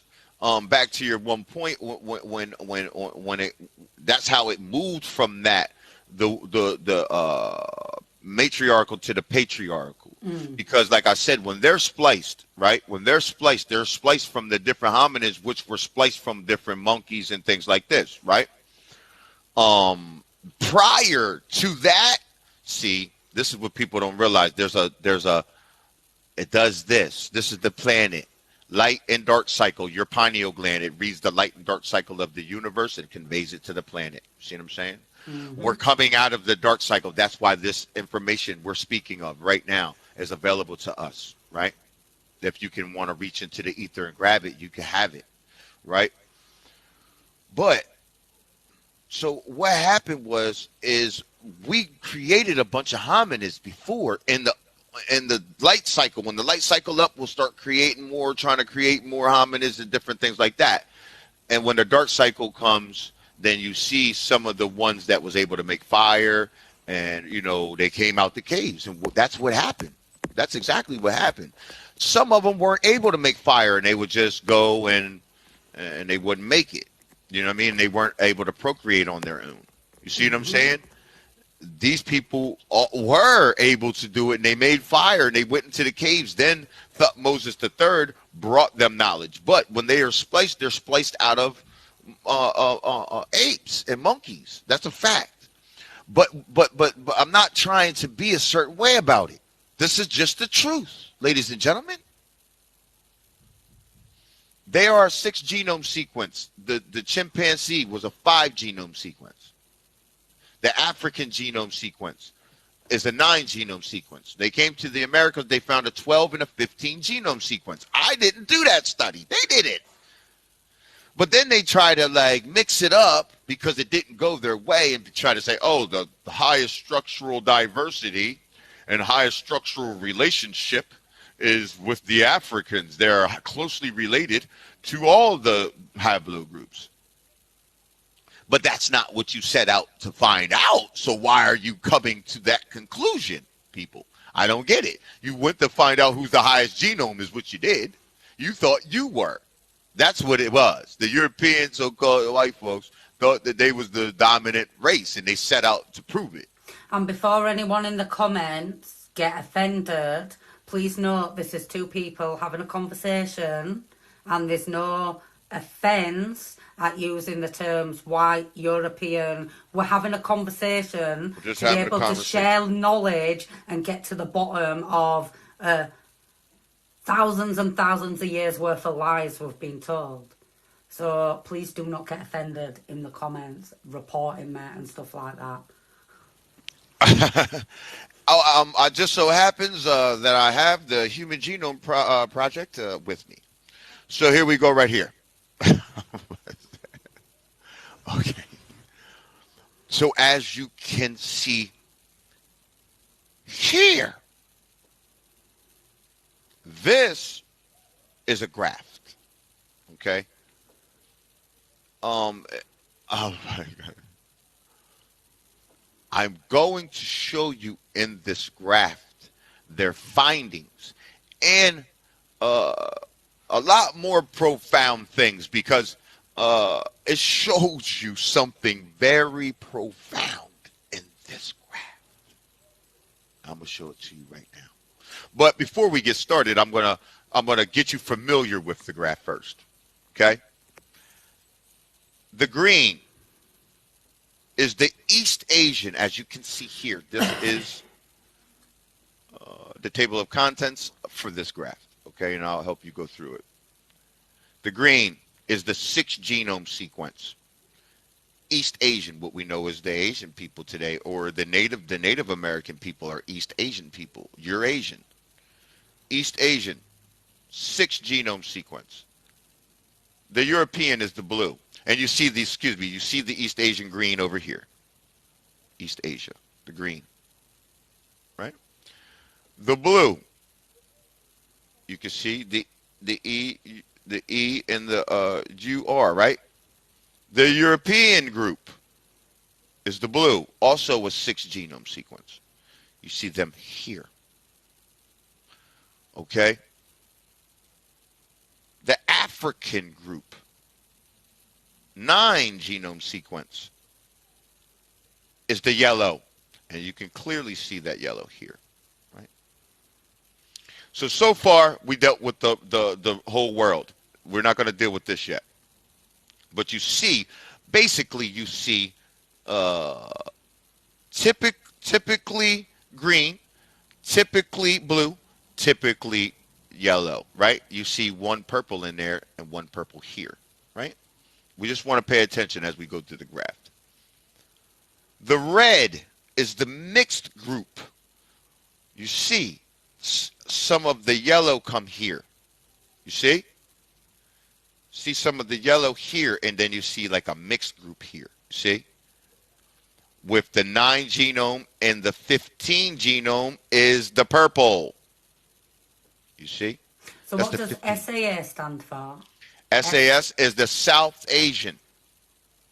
They call the purple South Asian because they're trying to act like they're from over here somewhere. South Asian meaning like, you know, we just went over the Shi dynasty. They call them South Asians, but they're not Asians. I was just about to you. say, why would it have been the South Asians that passed over and not the Northwest I'm going to show you how they don't Asians? come from South Asia. And Asia don't. First of all, Asia wasn't even out of the water for millions of years while we were here. You know what I mean? We were the first lands. Like I said, they call this Mayak, the first lands that rose from the bosom of the deep. So there was no Asia. They just called this Asia Minor at one point. You see what I'm saying? So they called this India. They called it Asia. They called it a bunch of different things. So they called these people South Asian. See? Now, but I'm going to show you because you can see these South Asian, the purple group, right? Here, here, and here. Now, if you go look at a map of the 3 pyramids on all the different lands, you'll see that that's exactly where those South Asians are. You see? 3 pyramids here were built and matched up directly with the stars of what we know as Orion's belt today. 3 pyramids were built here doing the same thing, and 3 pyramids were built here doing the same exact thing, showing And for that the this is a sake global of society. the audience, would you be able to tell them where this graph is available so they can go check it out themselves? Well, this graph right here, you could just go get. This is like this is a graph from that study. But like I said, let's not move ahead of ourselves because we have to look at this. This is what they have said, that Africa has the highest genetic diversity, because if they don't say that, right, and they really tell you what I'm about to tell you, then you're going to see why that drops like that. Watch. Now, how do we know? Because you see that the purple is here and here, right? So people would be like, how do you know that those purple ain't from here or from right here? I'm going to show you right now. Why does the genome drop from 15 to 6, ladies and gentlemen? Why does the genome drop here again from 15 to 6? You see. But then here we have the natural drop of the genome, right? We have the 15, the 12, then the 9, and the 6, all on these one lands, don't we? Right? Because this the mother. Everybody want to be driving this here. See what I'm saying? They won't be driving this. But you see a natural drop in the genome. Why? Because Africans, when you migrate out of the Americas, right? When you migrate out of here, the fruits and vegetables in the water, right? You get into Africa, you catching diseases while you're going into Africa. You catch the bubonic plague, yellow fever, malaria, knocked off half the people born to the planet. Your genomes drop to the 9. You see? We don't have no genome drop here until the 1500s. When you come here and make the mixed group and give them malaria. You see? And which one did you say is the mixed group? The red? The red is the mixed group. You see? Then you see the genome drop from the 15 to the 12 because you're catching malaria in here. You see? But they still on the mother, all the fruits and vegetables and the water. But they didn't catch all the bubonic plagues and all of these different things that they was getting caught and migrating into here. See what I'm saying? So that's why your genome dropped to the 9. Because you catching these diseases, my brother. Here, we have some of our brothers and sisters that caught some of them, that malaria and the things y'all was bringing in here. So we have a genome drop in this area. But a lot of us that are still here, the survivors of the POW camps and all the colonization and all that things, like myself and the other people, and yourself, you too, because a lot of the English people that are over there, you melanated people, I'm going to tell you right now, there were more, like I said, when you got our crops over here, the populations boomed in the rest of the world, right? Symbolizing our populations were greater than anywhere else on the planet. And look at our lands. They're as big as y'all all together. If you look at the lands properly, it's actually quite a bit bigger than what this map makes out, because that's not your proper size of the land masses. This is because it's manipulated to fit on a flat page, but that's not actually how it should look. Sure. So you clearly see now when we're looking into it, right? Well, the earth speak, right? This is how we do it. This is how we let it happen. We're just going to let it happen. We're going to let the earth tell the tale. We don't need to do nothing else. Now, you see the natural drop here, right? So that tells you where they're from, this 15 genome sequence, right? Because you have the natural drop in here. Why don't you see any other red anywhere else around the world, right? Do you see any other red? No, you don't. You see? There is no more natural drop nowhere else. But you do here. Right now, here is where you see, this is another profound thing you see in this map. You see where they spliced the genome at. You see where the successful attempts to splice the genome happened. Right here.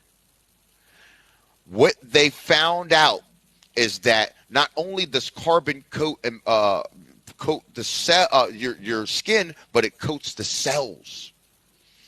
How they splice a cell is with UV light. They noticed that they could not splice the cell that had melanin on it. Melanin coats the cell too. So they couldn't splice it. So what they found was the anomaly. They used the anomaly, which is the albino. albino 15 genome sequence here, right? I'm going to tell you how you know they used our genome. The Asian was created before the European, and I'm going to show you how you know that. The Asian right now has a high activation, pineal gland activation, but they can't stand the sun. You see? But their pineal gland activation, you see how they dance and all of that? They are to the sound like us. They're like all of that. They come from the Shi dynasties, the first dynasties, and they spliced the albino genome. Now, when you come over to the European, which you know they are not to the sound at all, right? They are spliced from the African 9 genome sequence. You see? Later on. You see? So symbolizing the rise and the fall of the consciousness on the planet. Every 3,600 years, we go into the dark cycle. As much information as we know of how to build pyramids and all of these different things, as high as we, and build stars and everything, as low as we go. That is what enabled the 6 genome sequence to hop the Anunnaki. Do you know about the recent studies they've been doing sending melanin into space on rockets? Absolutely. To see how it's going to react to the UV rays of this new sun? Well, they tried to go through the firmament with it, but it's not going to happen.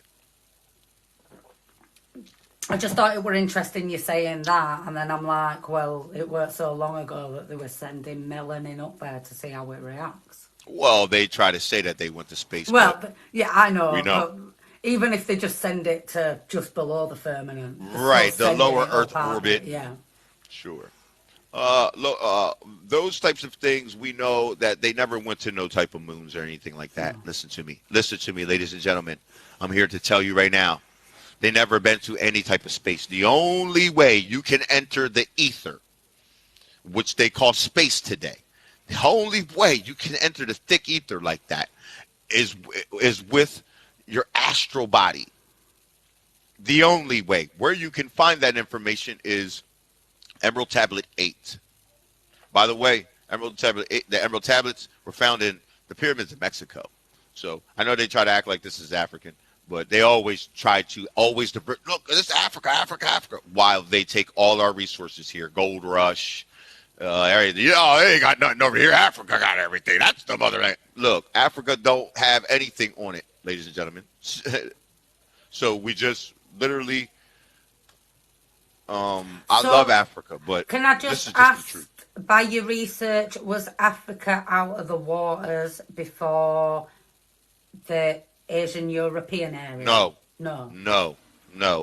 First lands came out the deep, the Americas, then Asia, right, then Europe, then Africa. Right. How do we know this? From the forest. Look at the most. Watch this, y'all. Ooh. Watch this. I'm going to show you something profound. You want to see? Watch this. There's a couple different ways. Watch. Is that why there's still evidence of the Great Seabed in Africa? Yes, because the whale. It's a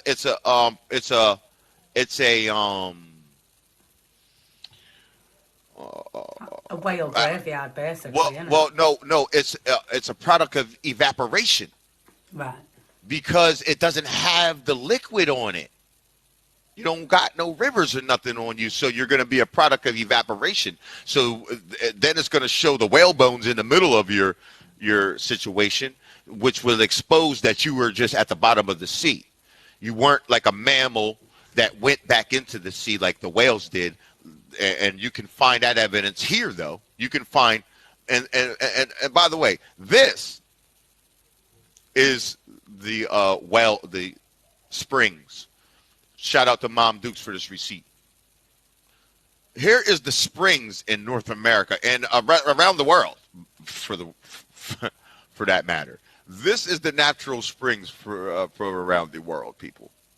Let's just get into it. But you were talking about the vegetation. But this is one way. But the vegetation, you can see the forest on top of Africa, where Europe is. That's the one of the top oldest forests on the planet. Africa got they're like eighth in oldest forest. The Americas have like 4 of the top 5 oldest forests on the planet. But here you go. Because we use trees to move the water through the continents. That's what the trees do. It helps the water get from here to all the way across, and then you can have all of these streams and things, and then you make the streams with the trees. You notice that the trees are always bordering the streams. But here go to freshwater Jones. Look, South America has a man-made river, which is the Amazon. That's the biggest watershed on the planet. Let me show you Africa, though. Let me show you Africa and stuff. Asia, here's Asia. There's Asia. Barely anything, right? You see Europe? You see Europe? Here go Asia, and then here go Africa, y'all. What's the difference between the colours? Africa and Asia, and in Europe. No, I mean, like, do you know your coloured droplets? There's some red ones and orange ones. What do them ones Okay, mean? the red and orange ones are the hot springs. Right. The red and the orange ones, there's warm springs and then there's hot springs. And you see some of the hot springs and warm springs in Asia area, right? That's not a lot considering it's such a large landmass, though, is it? Exactly. So you can tell human origins come from here. Come on, give me a break. You got a better chance saying it comes from Europe than you do saying it comes from any of those other places. You see? Look, like I'm going to show you. Zoom in on Europe and Africa. You see? Here you got a nice little bit of freshwater springs in this area here. See? Look at Africa.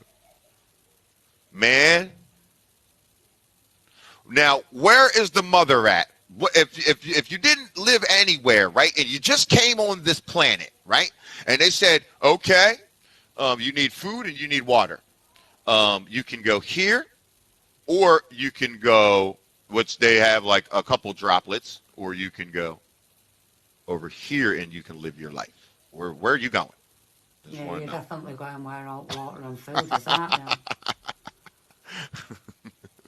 I'm just saying, ladies and gentlemen, let the earth speak to you. We don't need their philosophies. We just need the earth to talk. That's all. And listen to it and move and then start being able to see what y'all have and what we have and how we can help each other.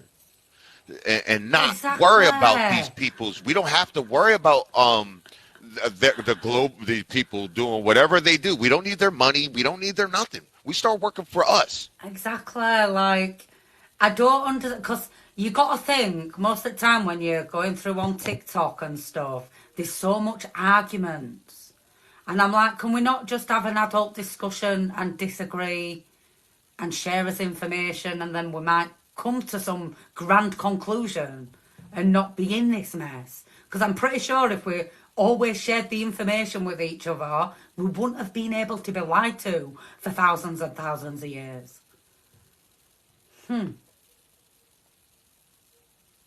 You've gone silent. That is a great point. That was a great point, yo. That was that was well put. I couldn't have said it better myself. Absolutely. Like, this is the problem. We are so proud, right? We're Giants fans and San Francisco 49ers fan, and I'm a liberal and a Christian or a Muslim or a this or that. And we lead with that up front, and they gave you these lines. They gave you these lines. They made this for you. So now if you can get together on 3 of the lines, you still got 15 other ones. Oh, I'm a liberal, Democrat, Republican. This, I like him. Trump's a man. All of this crap. So now If you get together on a couple joints, you're like, oh yeah, but I like trouble. Oh man, all right. Well, I don't mess. I can't. I could never call you my Exactly. brother then. I could never call you my brother then, and all of that kind of stuff because they made lines for you, so we can never talk to each other like the goddess just said. I will ask you one question because I like to ask everyone this question. Have you ever met anyone that you 100% agree with everything on?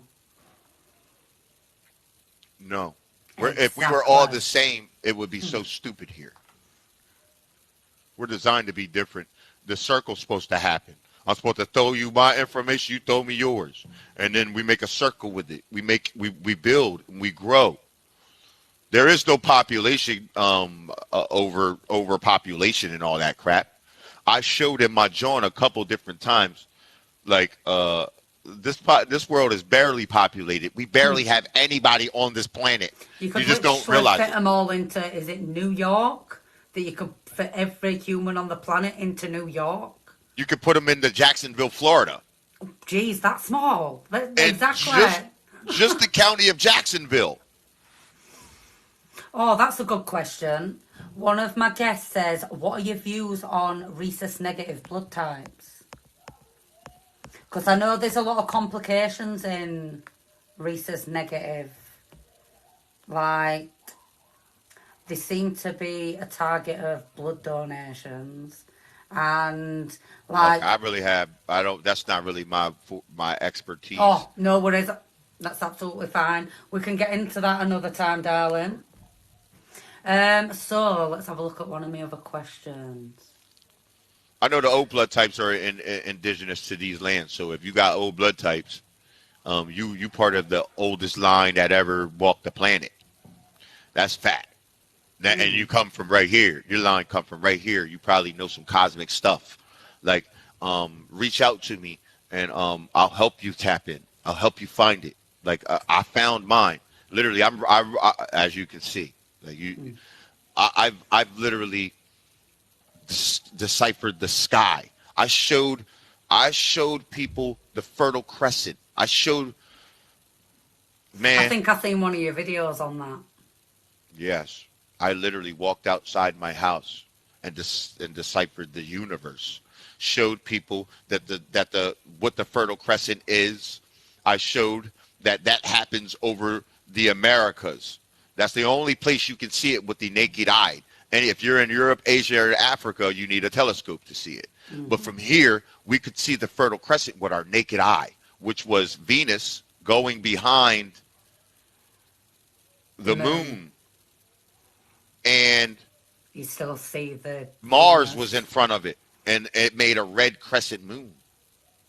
Made a red crescent moon right in front of us. Then, when that opened up for the star alignment, which happened later on that week, 5 stars aligned with the moon. I mean, not stars, excuse me, 5 planets aligned with the moon. And you could see that with the naked eye. We were all out there on the live stream when it happened. We did an offering to it. It reached all the way across into all of these lands, West Coast, Canada, South America. We had hundreds and hundreds and hundreds and hundreds. It was crazy. But you could only see that from the Fertile Crescent lands. They say that the Gulf of Mexico is the Fertile Crescent, which it is, but that's not what that meant. The Fertile Crescent meant what happens over these lands, and you could see with the naked eye.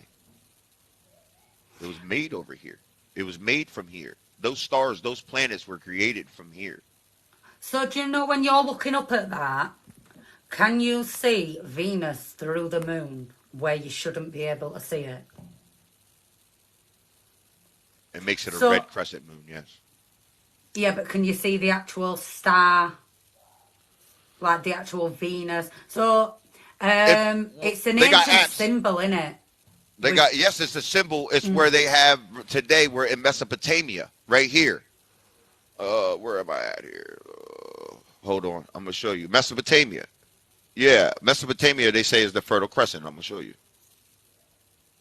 right here. This area. Mesopotamia area, all of that. They say that that's the Fertile Crescent, but you can't see that happen from there. You need a telescope. And what if that's the Fertile Crescent? What fruits and vegetables come out of there that sustain the populations on the planet? Because you got to, if you're saying you're the Fertile Crescent, come on, we can't just throw words around now. And that's what they've done here. Fertile Crescent? What fruits and vegetables come out of here, Fertile Crescent? Cradle of civilization? Because if you're the cradle of civilization, that means you're supporting life today. But it's us. See? Yeah. So how long have you been doing this research then? So like how long ago did you start looking into it? Like roundabout? I've been I've been a heavy avid reader for a long time. So um it's been years, but I think after my brother passed away and me not really knowing, I was a Christian. You see what I'm Right. saying? So um, I kind of was trying to. That devastated me, like it would do anyone, right? So I really, honestly, really wanted to know what the heck just happened. I didn't know, and I could not make no sense of it. So I kind of went on the journey from there, but it took me into a bunch of other stuff, uh, you know. But then everything that I was looking into started leading me to Egypt and Africa, right? So like, when I looked into numbers, when I looked into different numbers, it said took me back to the numbers in Egypt. When I looked into the different religions, every religion, like I said, I was Christian. Christianity took me back to Egypt. Muslim took me back to Egypt. Because now I'm like, okay, Christianity ain't nothing. Let me look into other things. This ain't it. That ain't it. That ain't it. So now I find that all of these common things they're taking me back to Egypt. So I'm like, forget all this literature. Let me go in to see what they found so fascinating about this culture. So I start looking into it and I start really digging into the hieroglyphics and what they're doing and what they're saying. You see what I'm saying? And while I'm really doing because I'm really doing it. I'm not up here playing. I don't watch TV. I haven't watched Netflix ever. I don't even know how long. It's years. So, as I'm really doing this and looking into these things, it starts showing me that the ancestors show me that no, they're not here. Over there, you're here. You're there. You don't gotta go here over there. You go stay there and do your work. Get to work. Get to work. And then as I started getting to work, you can see I am a student of the Weird Jaguar. Like I showed y'all earlier. I'm a full blown real student of it. I am not playing around. This is my life. Is what when I wake up when I wake up. This is what I do. Like this is what it And is. what challenges have you faced during your research and gathering the information? And how did you deal with the critique that I'm sure came along with speaking your truth? Yeah, well, the thing is you don't have to. I always just looked at it like, the truth is the truth, and no matter if you can. I've had people literally cuss me out. Obviously, you know what I mean, for saying these types of things. You know what I mean? They'll tell you just because what happens is they start learning that everything that they learned in school and everything their whole life was a lie, and they take it that way. They take it personally. It pisses them off. You know what I mean? It pissed me off. I know It's that. it's almost like you've got to go through a mourning process and Yes. grieve the loss of everything you ever knew, didn't you? And I don't think a lot of people take the time to do that mourning process. It hurts. It hurts. You're gonna mourn like the Christianity and all of these things you're attached to, but I'm gonna tell you when you come up out of that, you're gonna find your strength. And I'm gonna tell you one other thing: the truth is the fastest vibration on this planet. You see, so whether you sit there and you might have cussed me out, but I tell you what, you let me say it. If you didn't want to hear, you should have left, because when you heard it, Now, after you heard it, you can't unhear it no more. The truth is like a little baby egg, right? You ever see the baby chick get born out the egg, or like a little anything born out of an egg? It hatches out, but you never seen it go back inside the egg, right? Because that's how the truth is. When it's born and it's birthed inside of your head, you got to grow now. Yeah, once you become aware, there's no becoming unaware, no matter how much you try. No. You just can't stop. You just can't stop seeing it all. No matter where you look, you're like, how did I miss that? How did I not see that? That's real, man. This is your information that they have barricaded from you. This is very important to get your equilibrium. You didn't even know where you were at. If you hung around in this live stream tonight, now you're not, after you come from spinning from all of the information you just learned, you're going to start getting your balance. And you're going to start seeing and appreciating. And I'm going to show you, see that milpa planting system I showed you? That's for your land, Europe. This is to save your land. You want to save your land? I This was how you actually do it. thinking of trying it out next year in my, because I do experiments in my garden, because I've been trying to see if I can grow I want to say too, I'm very vegetables curious. and herbs all winter. I want to see that bad. So I'm definitely going to be trying that experiment out next year. So I'm looking Take forward me, to that. look, listen now. The consciousness in the different cycles always is bigger than the next cycle, right? The fifth cycle, the darkness of the fifth cycle, what we just came out of, it was real dark, was darker than the third cycle. But the fourth cycle is when we had the last light cycle. So now we're going into, the fifth cycle, the fifth sun brings the sixth cycle. The sixth sun, which we have today, brings the seventh cycle. You see? So this is a higher cycle, right? Remember, the Sumerians, they had to do different things to get over. They wasn't traveling and getting information the same way we are in this cycle. You see? I am your Sumerian. Take this information. This is yours. I'm bringing it to your land right now. Right through this. This is our vehicle in this cycle right now. One thing I do appreciate about you, in the same way I appreciate about Atlas, is so many more people are giving this information, but they're forcing people to pay for it. Sure. Whereas in your mind, you're like, no, this is knowledge that is supposed to be for you. I'm giving you that knowledge. If you want to give a donation, it's at link in his bio, and he also has a merch store, just so if, for those people that don't want to give out for now. Yeah, but I appreciate these that. people are on here giving information for free. Even if it's not something you believe, you can then take this information, go do your own research. Inspire critical thinking. Absolutely, and I appreciate that. But what happens is the reason why people go to doing that, because they see that there's no funding in the truth. They don't fund the truth. You see? So they have, and this is a battle, and it takes funding. You see? Just like if you're play poker or something, you play poker, you got the big chip and you got two chips. Dude over here got big chip stack. He gonna push you all in every time. You see what I'm saying? So this is very whether I know this has been very profound things that we're talking about, right? But this is the surface level of what the earth wants us to know. He's trying to show us that there are some very deep things. Just the tip of the iceberg. And we need the funding to go to these places.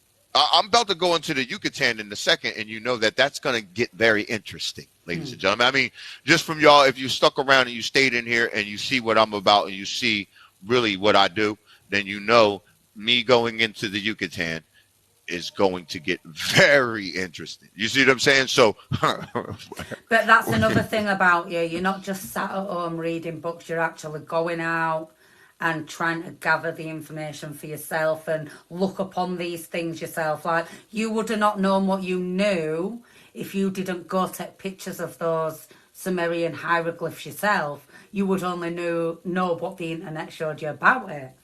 Yeah, I mean, I that trip is a $3,000 trip.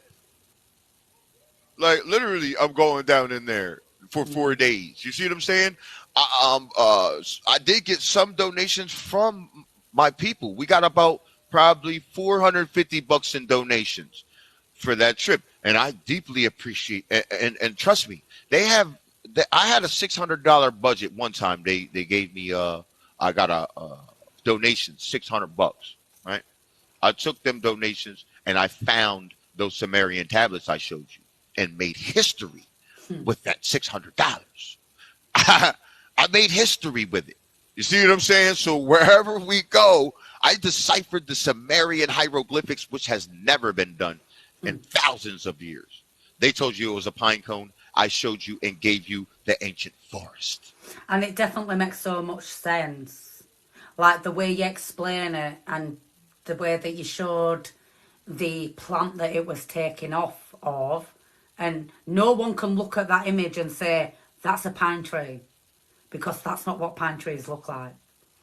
Do you get No, what I mean? So without exactly. someone actually going and doing that hands-on research, that is a piece of information that unless you've travelled there and gazed upon these tablets yourself, you'd never know. It's not something other people have shared, obviously. But many people have gazed upon these. There's thousands of people that have gone and visited these Sumerian tablets and not done this and shared the information. Do you That's know what right. I mean? So, like I said, if you want to donate, make sure you go over and give a donation. Because I appreciate even that. if just 0.1% of people on Earth donate £1, just imagine what that could do. That's a Oh, lot we're of gonna money. what? You know what I'm gonna do with If that's what you did with 600, it? Listen, I got this is the thing, right? I'm going down into Yucatan. This trip because I've never been there. I need to go there a lot, right? So this trip is for me to go ahead and get my bearings, like kind of what we did today. I want to go get my bearings. I want to speak to the locals. I want to see where everything is. Where are the Olmec heads? Because that is made out of something called the salt. It's a sacred energy stone. It's a volcanic stone. You touch that. As soon as I touch that, ladies and gentlemen, we all know what's going to happen. So we just need to go to these places. And that's what I'm interested in. I don't want to get a Bugatti with your money or nothing like that. I just want to because that's what I want to star walk again. That's what we want to do. Bring that back to our planet. Um have you consulted with any experts or researchers in the field? And if not, do you plan to do in the future? Or are you going to keep this as a not a private, an independent research so that it can't be tainted by like outside forces? Because we all know once they get control, we're not going to be able to do all with the info. And see, that's a great question because that's what happens here. You know what I mean? Who is funding these archaeologists? They have $1 million funding. I had $600. You see what I'm saying? So, of course, it would be pretty easy for me to go to and spit that right into the talk to the. I can talk to anybody. So I could literally talk to and put that on a blast situation and get funding from those people. You See got what I'm different saying? gab, have you? But you see, you know what comes along with those types of things. I would never sell myself that way.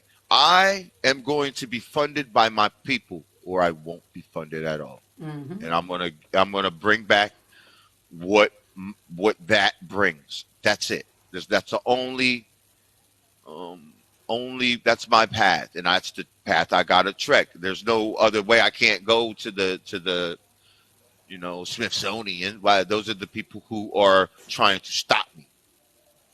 Definitely. Have you Are there any scientific or academic or communities that have shown interest in your research? Do you know, that have wanted to get in on it before it gets too big and try and sway your way of thinking or out like that? Well, it's going to. I know that's going to come. I've had a couple of the just our own tribes. You know, we have different tribes here: the Hebrew Israelites, the different guy. You know what I mean? Um, and the problem is we lead with our beliefs. You see what I'm saying? And I kind of don't want to be a face of anything like that. Like I just want to speak for the planet and speak for the lost knowledge and the actual real knowledge of how you can your power. That's it. I don't care about none of these other things. I know year after year I'm gonna constantly um, be dropping more and more things, and I will get the funding, whether they get on board or not. I will get the funding. It's only a matter of a time for people start hearing, and then really this, you know, when you look at the Emerald tablets, it says something very profound to me. It says when he entered the ether, right? It says in Emerald Tablet 4, when he entered the ether, he said, when I got, he said, when I projected, astral projected from the pyramid into space, he said, space was so gorgeous. He said, but I couldn't travel. I wasn't allowed to travel in angles. Like I couldn't just fly straight. He said, because the hounds of the barrier will take your soul Gotta go. and hold you to the next cycle. So you had to travel like the snake, like the serpent mound and thing. That's why they have all that's the symbolic things of that. Do you know, it's So funny you say that, because when they give us water now, they put it through all these sharp bends, but water doesn't naturally flow in sharp bends. Water flows in a yes. snake-like pattern, so it's strange to say that. Yeah, they try to play with everything and it's very sacred, right? But he talks about how he went onto a planet. He said he's seen a beautiful planet. He said, I just sat on it. He said, and I stood up there and I watched races of men from other planets constructing themselves. He said they constructed themselves a planet. He said, when out of the ether, he said, out of the force that glows from the source. They So, like, grab they were from the just source, picking from the universe itself and building the right planet. from the source itself, and creating planets. He says, and he says, but I found um, the words the most profound, because he says they constructed themselves, not just me up there doing this. This is a collective consciousness. All races of men from, you have to find the line, ladies and gentlemen. If you look at your neighbor as he got darker skin than you, you're probably not, the sun is going to probably deal with you on that. I'm part of the push. Some people are part of the pull. And if you're just that person, you just be that person. But the people who aren't that person, I don't care what race they done designed for you and made you think that you're supposed to be. That is your avatar that they're talking about, because they can't think past their avatar, ladies and gentlemen. Their pineal glands are calcified at an 80%, 60 to 80% rate in the European calcification. You see? Meaning their pineal gland is not reading the light and dark cycle of the universe. So when the sun sees them, they're like a burnt out coil. It tries to get them out of here. You see it happening all around Europe right now. People getting bubbled up and all of that. Yeah. Because you See, can't I'm upload. lucky, I'm a hybrid, so I just adjust to whatever system I'm in, me. What's a hybrid? I don't know. What do you mean? Just my genetics are so diverse. We're not talking about that. We're talking about right now, you can understand what I'm saying. That means you have pineal gland activity. That means your pineal gland is active and it's reading the light and dark cycle of the universe and conveying it to the planet. You are bringing up Akashic record right now as we're speaking. You were talking, your things are coming to you. You see what I'm saying? So it means you're activated. Forget about all these different things that, oh, I was bred with this person or that one or that. That's just your avatar. You are not your avatar. You know See, that's see, this is why I said earlier, not. people, don't get offended when we're saying the words white and European, because as much as he's using the terms put in front of us by the people that confused us all, notice how he's seeing people in terms of energy. He's seeing your energy and recognizing that my energy is curious and has noticed things, thus questioning everything that is brought forward. Yes. Your energy, if your energy has been doing that since you was a little kid, you can put a 1 in the chat. Because I'm gonna tell you, you was up in your churches and all that, and they were saying stuff, and you was like, hold on. At a little kid, you was like, hold on, that don't make sense. And they were like, oh, you can't question God though. Yeah. And in your mind, you be like, oh man, that's questioning God. You know. I wasn't allowed in religious studies because I questioned too much, to the point they kicked me out and said, we can't deal with her. Well, if you give me some proper answers, if you'd have done the work and done the research, you'd have got the same answers I did when I went and did research. Exactly. But see, they have a fail-safe built into that kind of stuff because there's really no spiritual walk there. You know, there's just, they get to play the high and mighty seat, but really not be any of those things. Yeah. You know what I mean? If someone doesn't agree or believe means you don't know, right? Believe. So if you have a contract, right?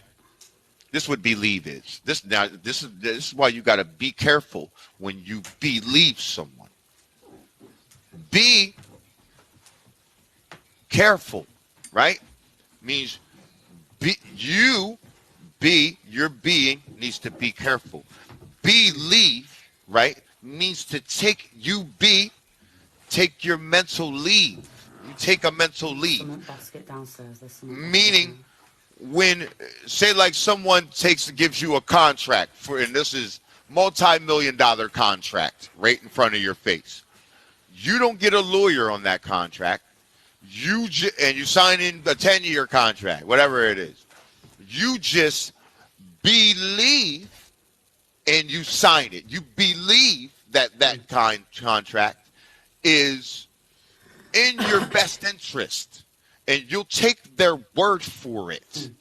So when you believe someone in life, that means you make a mental contract with that thing or that person or that energy, a book, anything. They're all energies. It's going to feed an energy to you. So you're going to take a mental leave and just adopt that as yourself. So, but not know. And you're willing to take that chance. That's what believe means. You believing anything.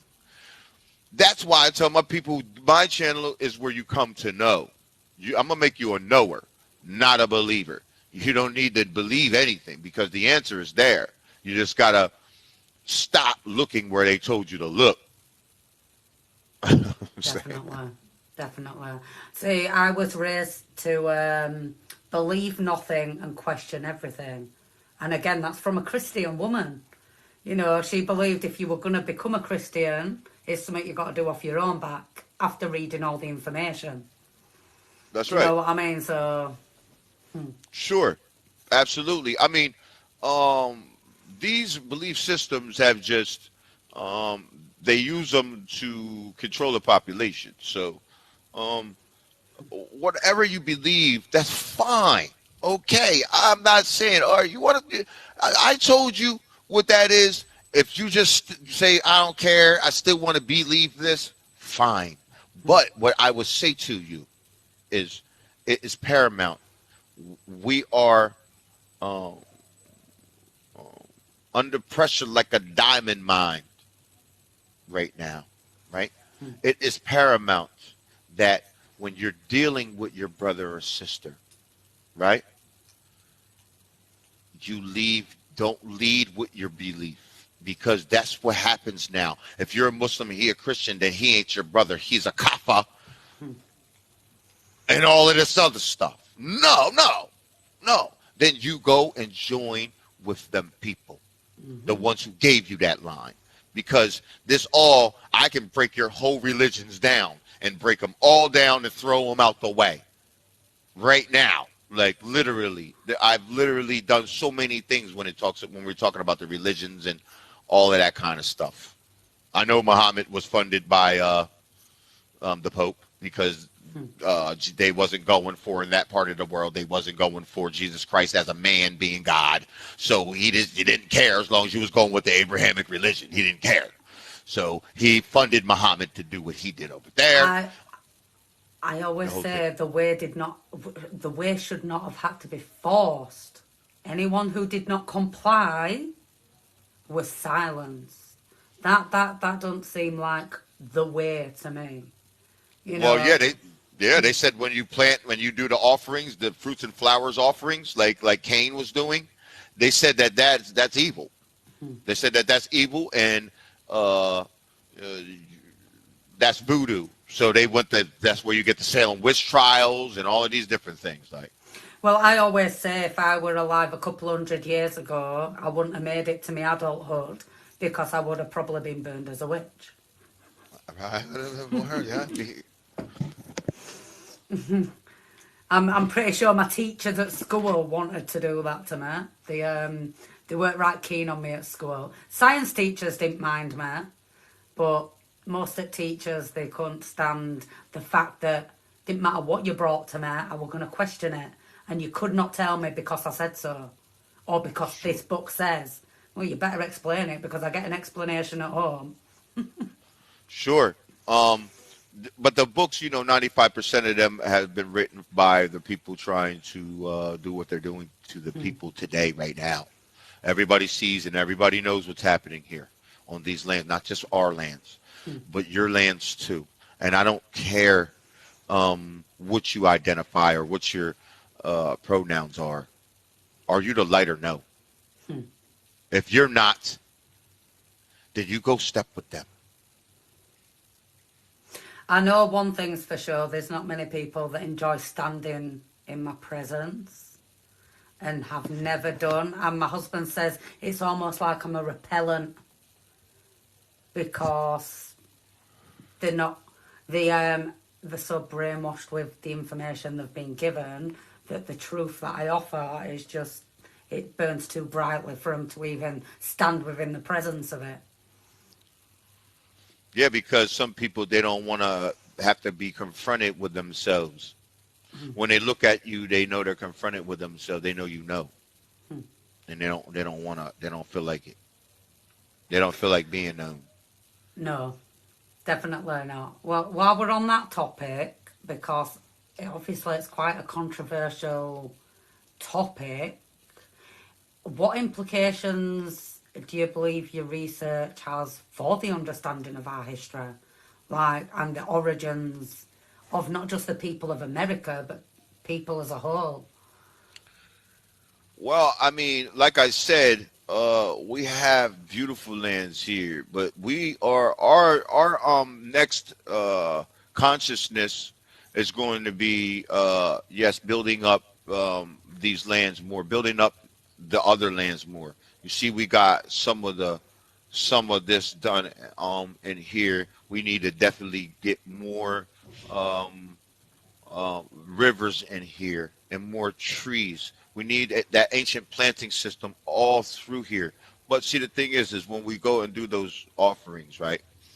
The milpa. So you can just use seeds. You can do Hmm. flowers, fruits and flowers, beautiful offering, things like that. But if you want to do the milpa, like the goddess says she's going to do, that's an offering, right? When you do it, don't do it to eat. Don't do it to eat. Do it to give back to the earth. That's right. And if it gives bears fruit, beautiful, your offering was accepted. And then you may eat, and you eat good.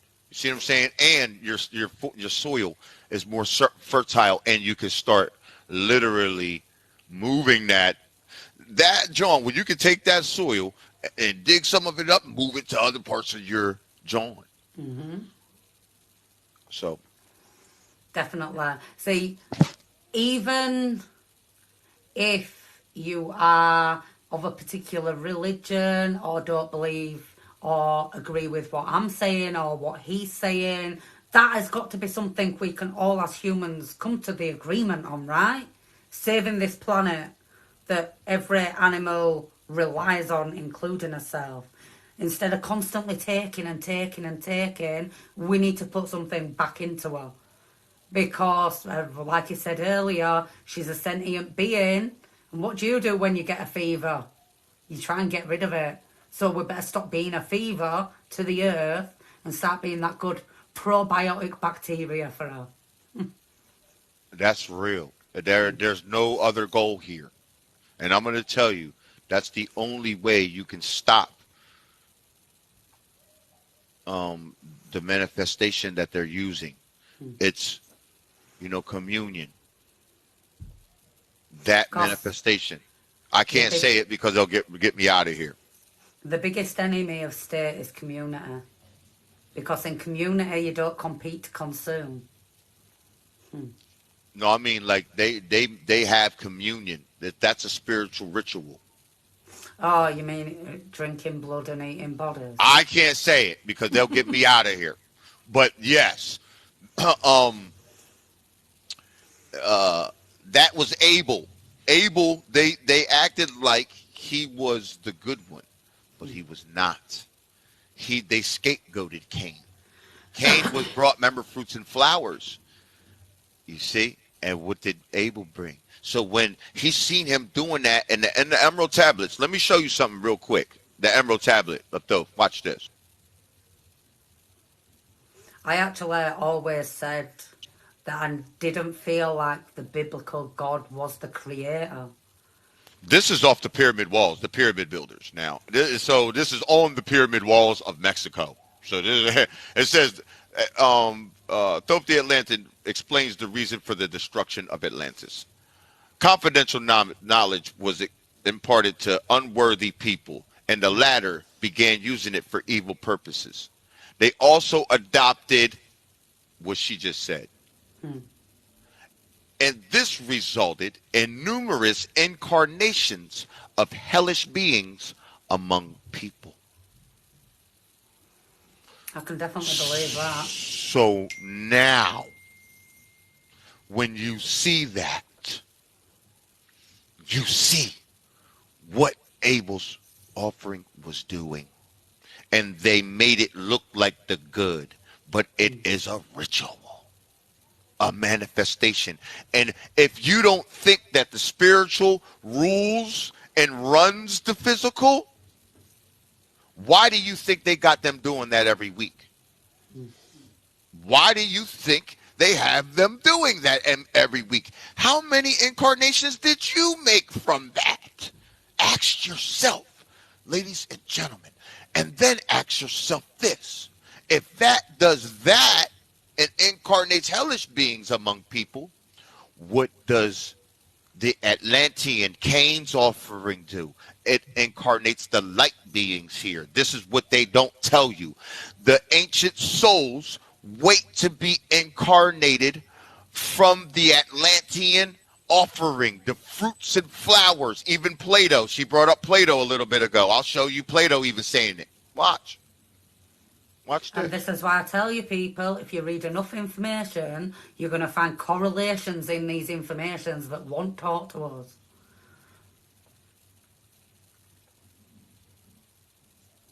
Here's Plato. The religions of the Atlanteans was pure and simple. They made no regular sacrifice, only fruits and flowers, and they worshipped the sun. But we did not worship anything. We paid divine honors to everything, the air going by your ear. It We wasn't knew that worship, was it was instead appreciation to everything that we relied on for survival. You ever seen the that one movie where the Avengers where Homeboy took the moon and grabbed it and hit the one dude with it? We was doing stuff like that. We grabbing the energy of these things. Moving mountains.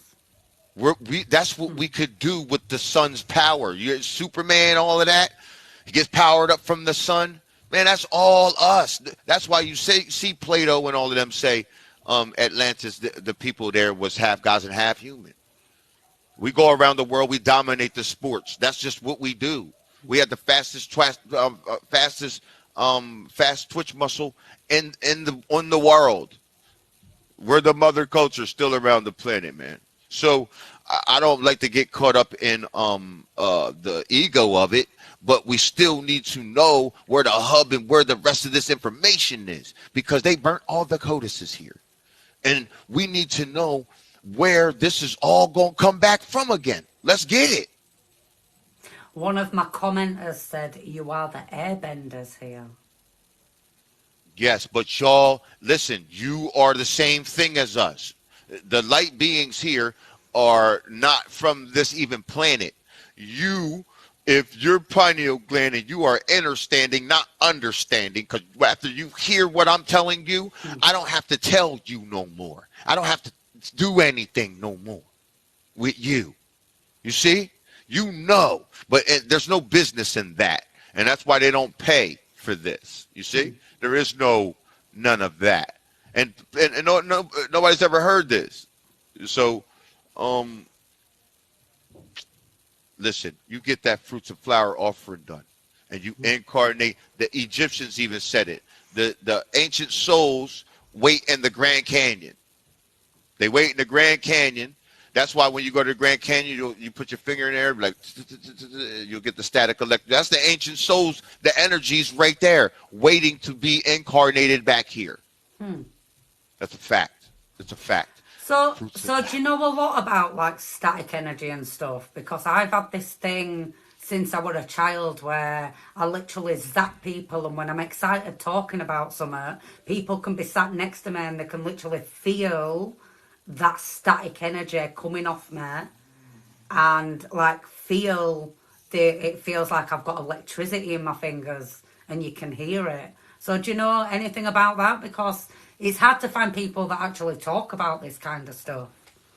Well, right now you're gonna start hearing like there's a lot of people right now who are ascending right with the planet. We're moving. The planet is moving. We're capable of 11 planes really. You know what I mean? So um, you're gonna hear ringing in your ear. You're gonna have it's gonna be like a pop, like not a pop, but like a ringing and pressure, stuff like that.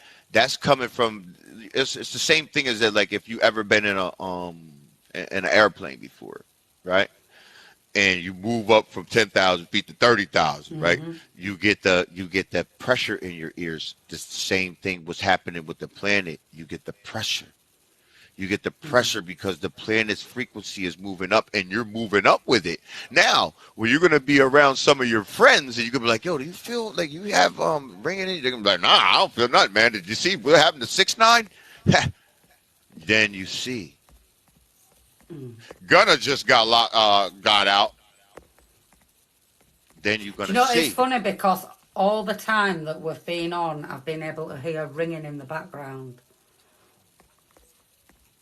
Yes, that right there is your cosmic. You're getting an upload.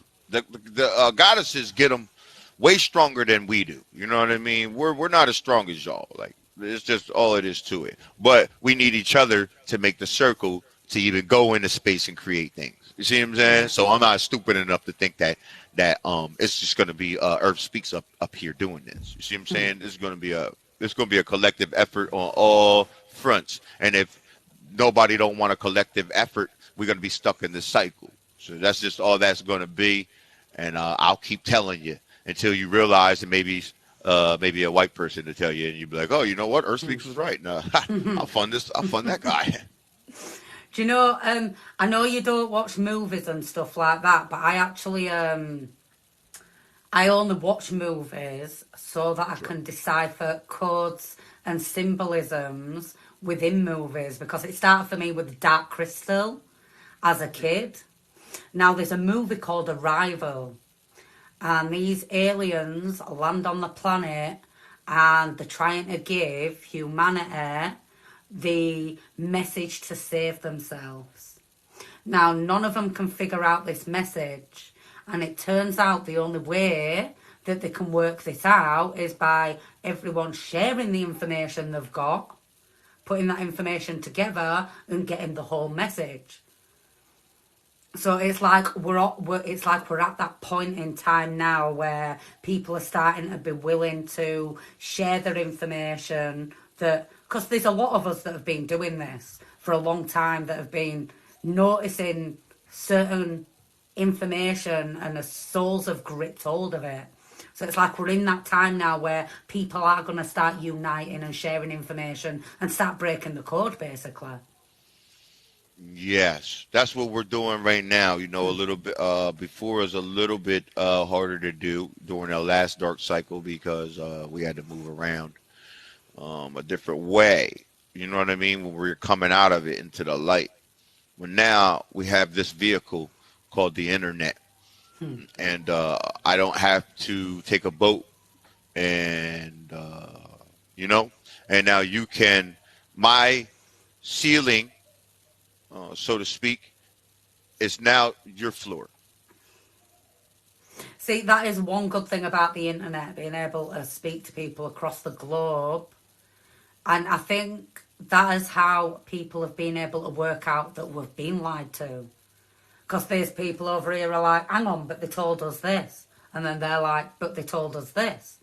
And then you're realising, oh my God, you aren't monsters. We've just been lied to.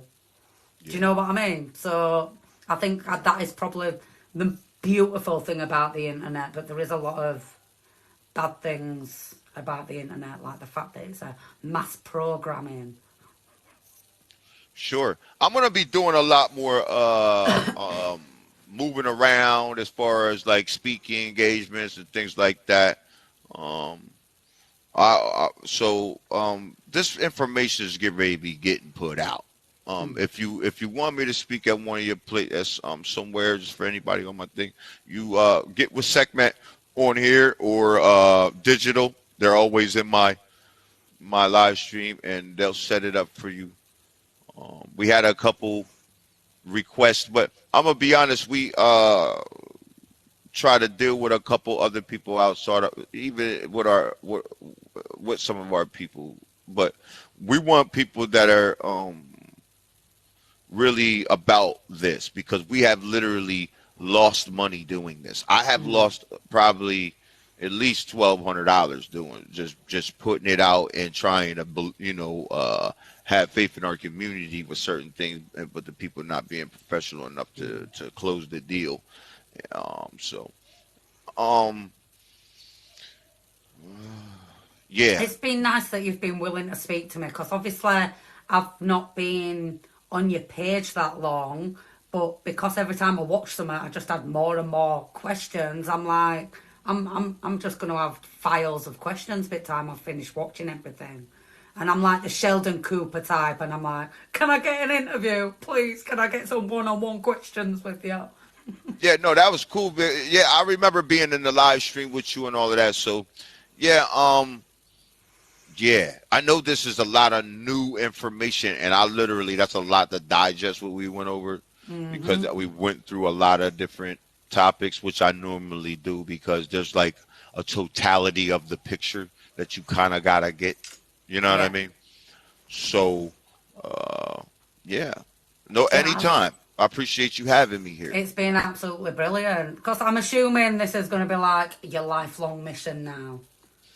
Yeah, I'm a walking sage is when I'm a walking receipt. That's what I do. This is what I do. Yeah. Like I don't do anything else. It That is, consumes you, you know? yeah, definitely. I know that for a fact because this is like a big puzzle for me. Yeah. Like 7 years old, I found a piece of a puzzle and I would just weird and put it in my pocket. And then as time went on, I'm finding other pieces of puzzle. And because I've already started collecting them, just put them in my pocket. And then got to about 13 years old and I'm like, hang on a minute. These pieces of this puzzle are all from the same puzzle and they fit together. And eventually I got so many pieces of puzzle, I'm like, it's a picture. We can solve this puzzle, but then it's took another 20 years for people to actually want to sit and start talking about it on a serious level without it being crazy and conspiracy. Do you know what I mean? Yeah, obviously, because some people will call that a conspiracy, what I just was talking about, but that's no conspiracy. That literally, I show the planet, and you see it is unequivocal that Africa, everything did not come out of no Africa. You got a better chance saying it came out of Europe than Africa, or any, you know what I mean? Like, nothing, no. There's many other ways I could keep going on and on and on and on and on, obviously. But we've been on here for a little while now, and I'm gonna let you be. But there's plenty of things I've shown on my channel. I did plenty of different videos and show it literally in like 1,000 different ways. I don't even know how many different ways I show it, man. It's crazy. And again, if you go to the link in his bio, you can also get to his YouTube, which, because we know that TikTok likes to limit us to small videos, but in his YouTube there's extensive videos with all his receipts and the different bits of information that he's bringing to the table, which I do recommend just heading over and watching. And again, if any of you can spare any money, even if it's just $5, he's got a merch shop. If you don't want to give him up for free, go buy some merch. Every little helps. And maybe just put $5 into his I appreciate fund. it. Definitely. I appreciate you coming on and taking time to give me this interview, because it's hard getting people to talk, innit? Like, well, don't nobody want to mess up the bag and all of these types of things. All these stupid sayings that everybody want to be cool say. You know, I ain't messing up that bag. Like, all right, man. You know what? That's all you care about. They got you thinking about a bag when you don't even need money on these lands, bro. We have everything. What do you mean bag? That's the dumbest animal on planet, aren't we? That's why I just don't get it. I don't get it, but it's all good. We're gonna be okay. Trust me. With the things that are getting ready to happen in your world right now, you just lean back on your neighbor. That's what you do. Oh yeah, definitely. Don't be afraid. Community and unity. That is the way forward. That is how we're gonna get through all this. Well, if you don't mind, before I get going, I want to pay divine honors to the universe, divine honors to the sun. Divine honors to our ancestors for leaving all this beautiful information, and divine honors to our planet. And as always, thank you for having me.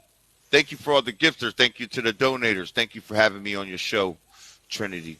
And thank you so much. And thank you to your team, because they've been absolutely wonderful for me. They were even trying to help me set up YouTube and Streamlab, because I don't have a clue about all that. They've really gone out of the way to accommodate trying to get this interview. So I appreciate you all. Thank you so much. It's been absolutely brilliant, and I do hope to speak to you again soon. Absolutely, we'll talk again. We'll do this again. We'll bring up some more stuff. Yeah. So as always, peace to the guys and the goddess of our universe.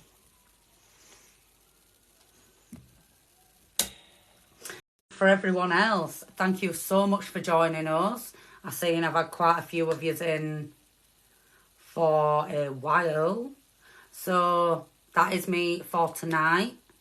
Don't forget, don't walk away without learning anything. Be open-minded. Always do your own research. Don't just believe anything I say. Go away, do your own research.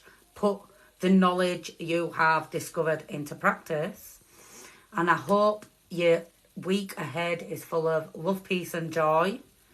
And that's me out, because I need a cup of coffee after nearly 3 hours. Love you all so much. Thank you for joining us. It's been absolutely brilliant. See you all later. And now I can't work out how to close it down. Typical.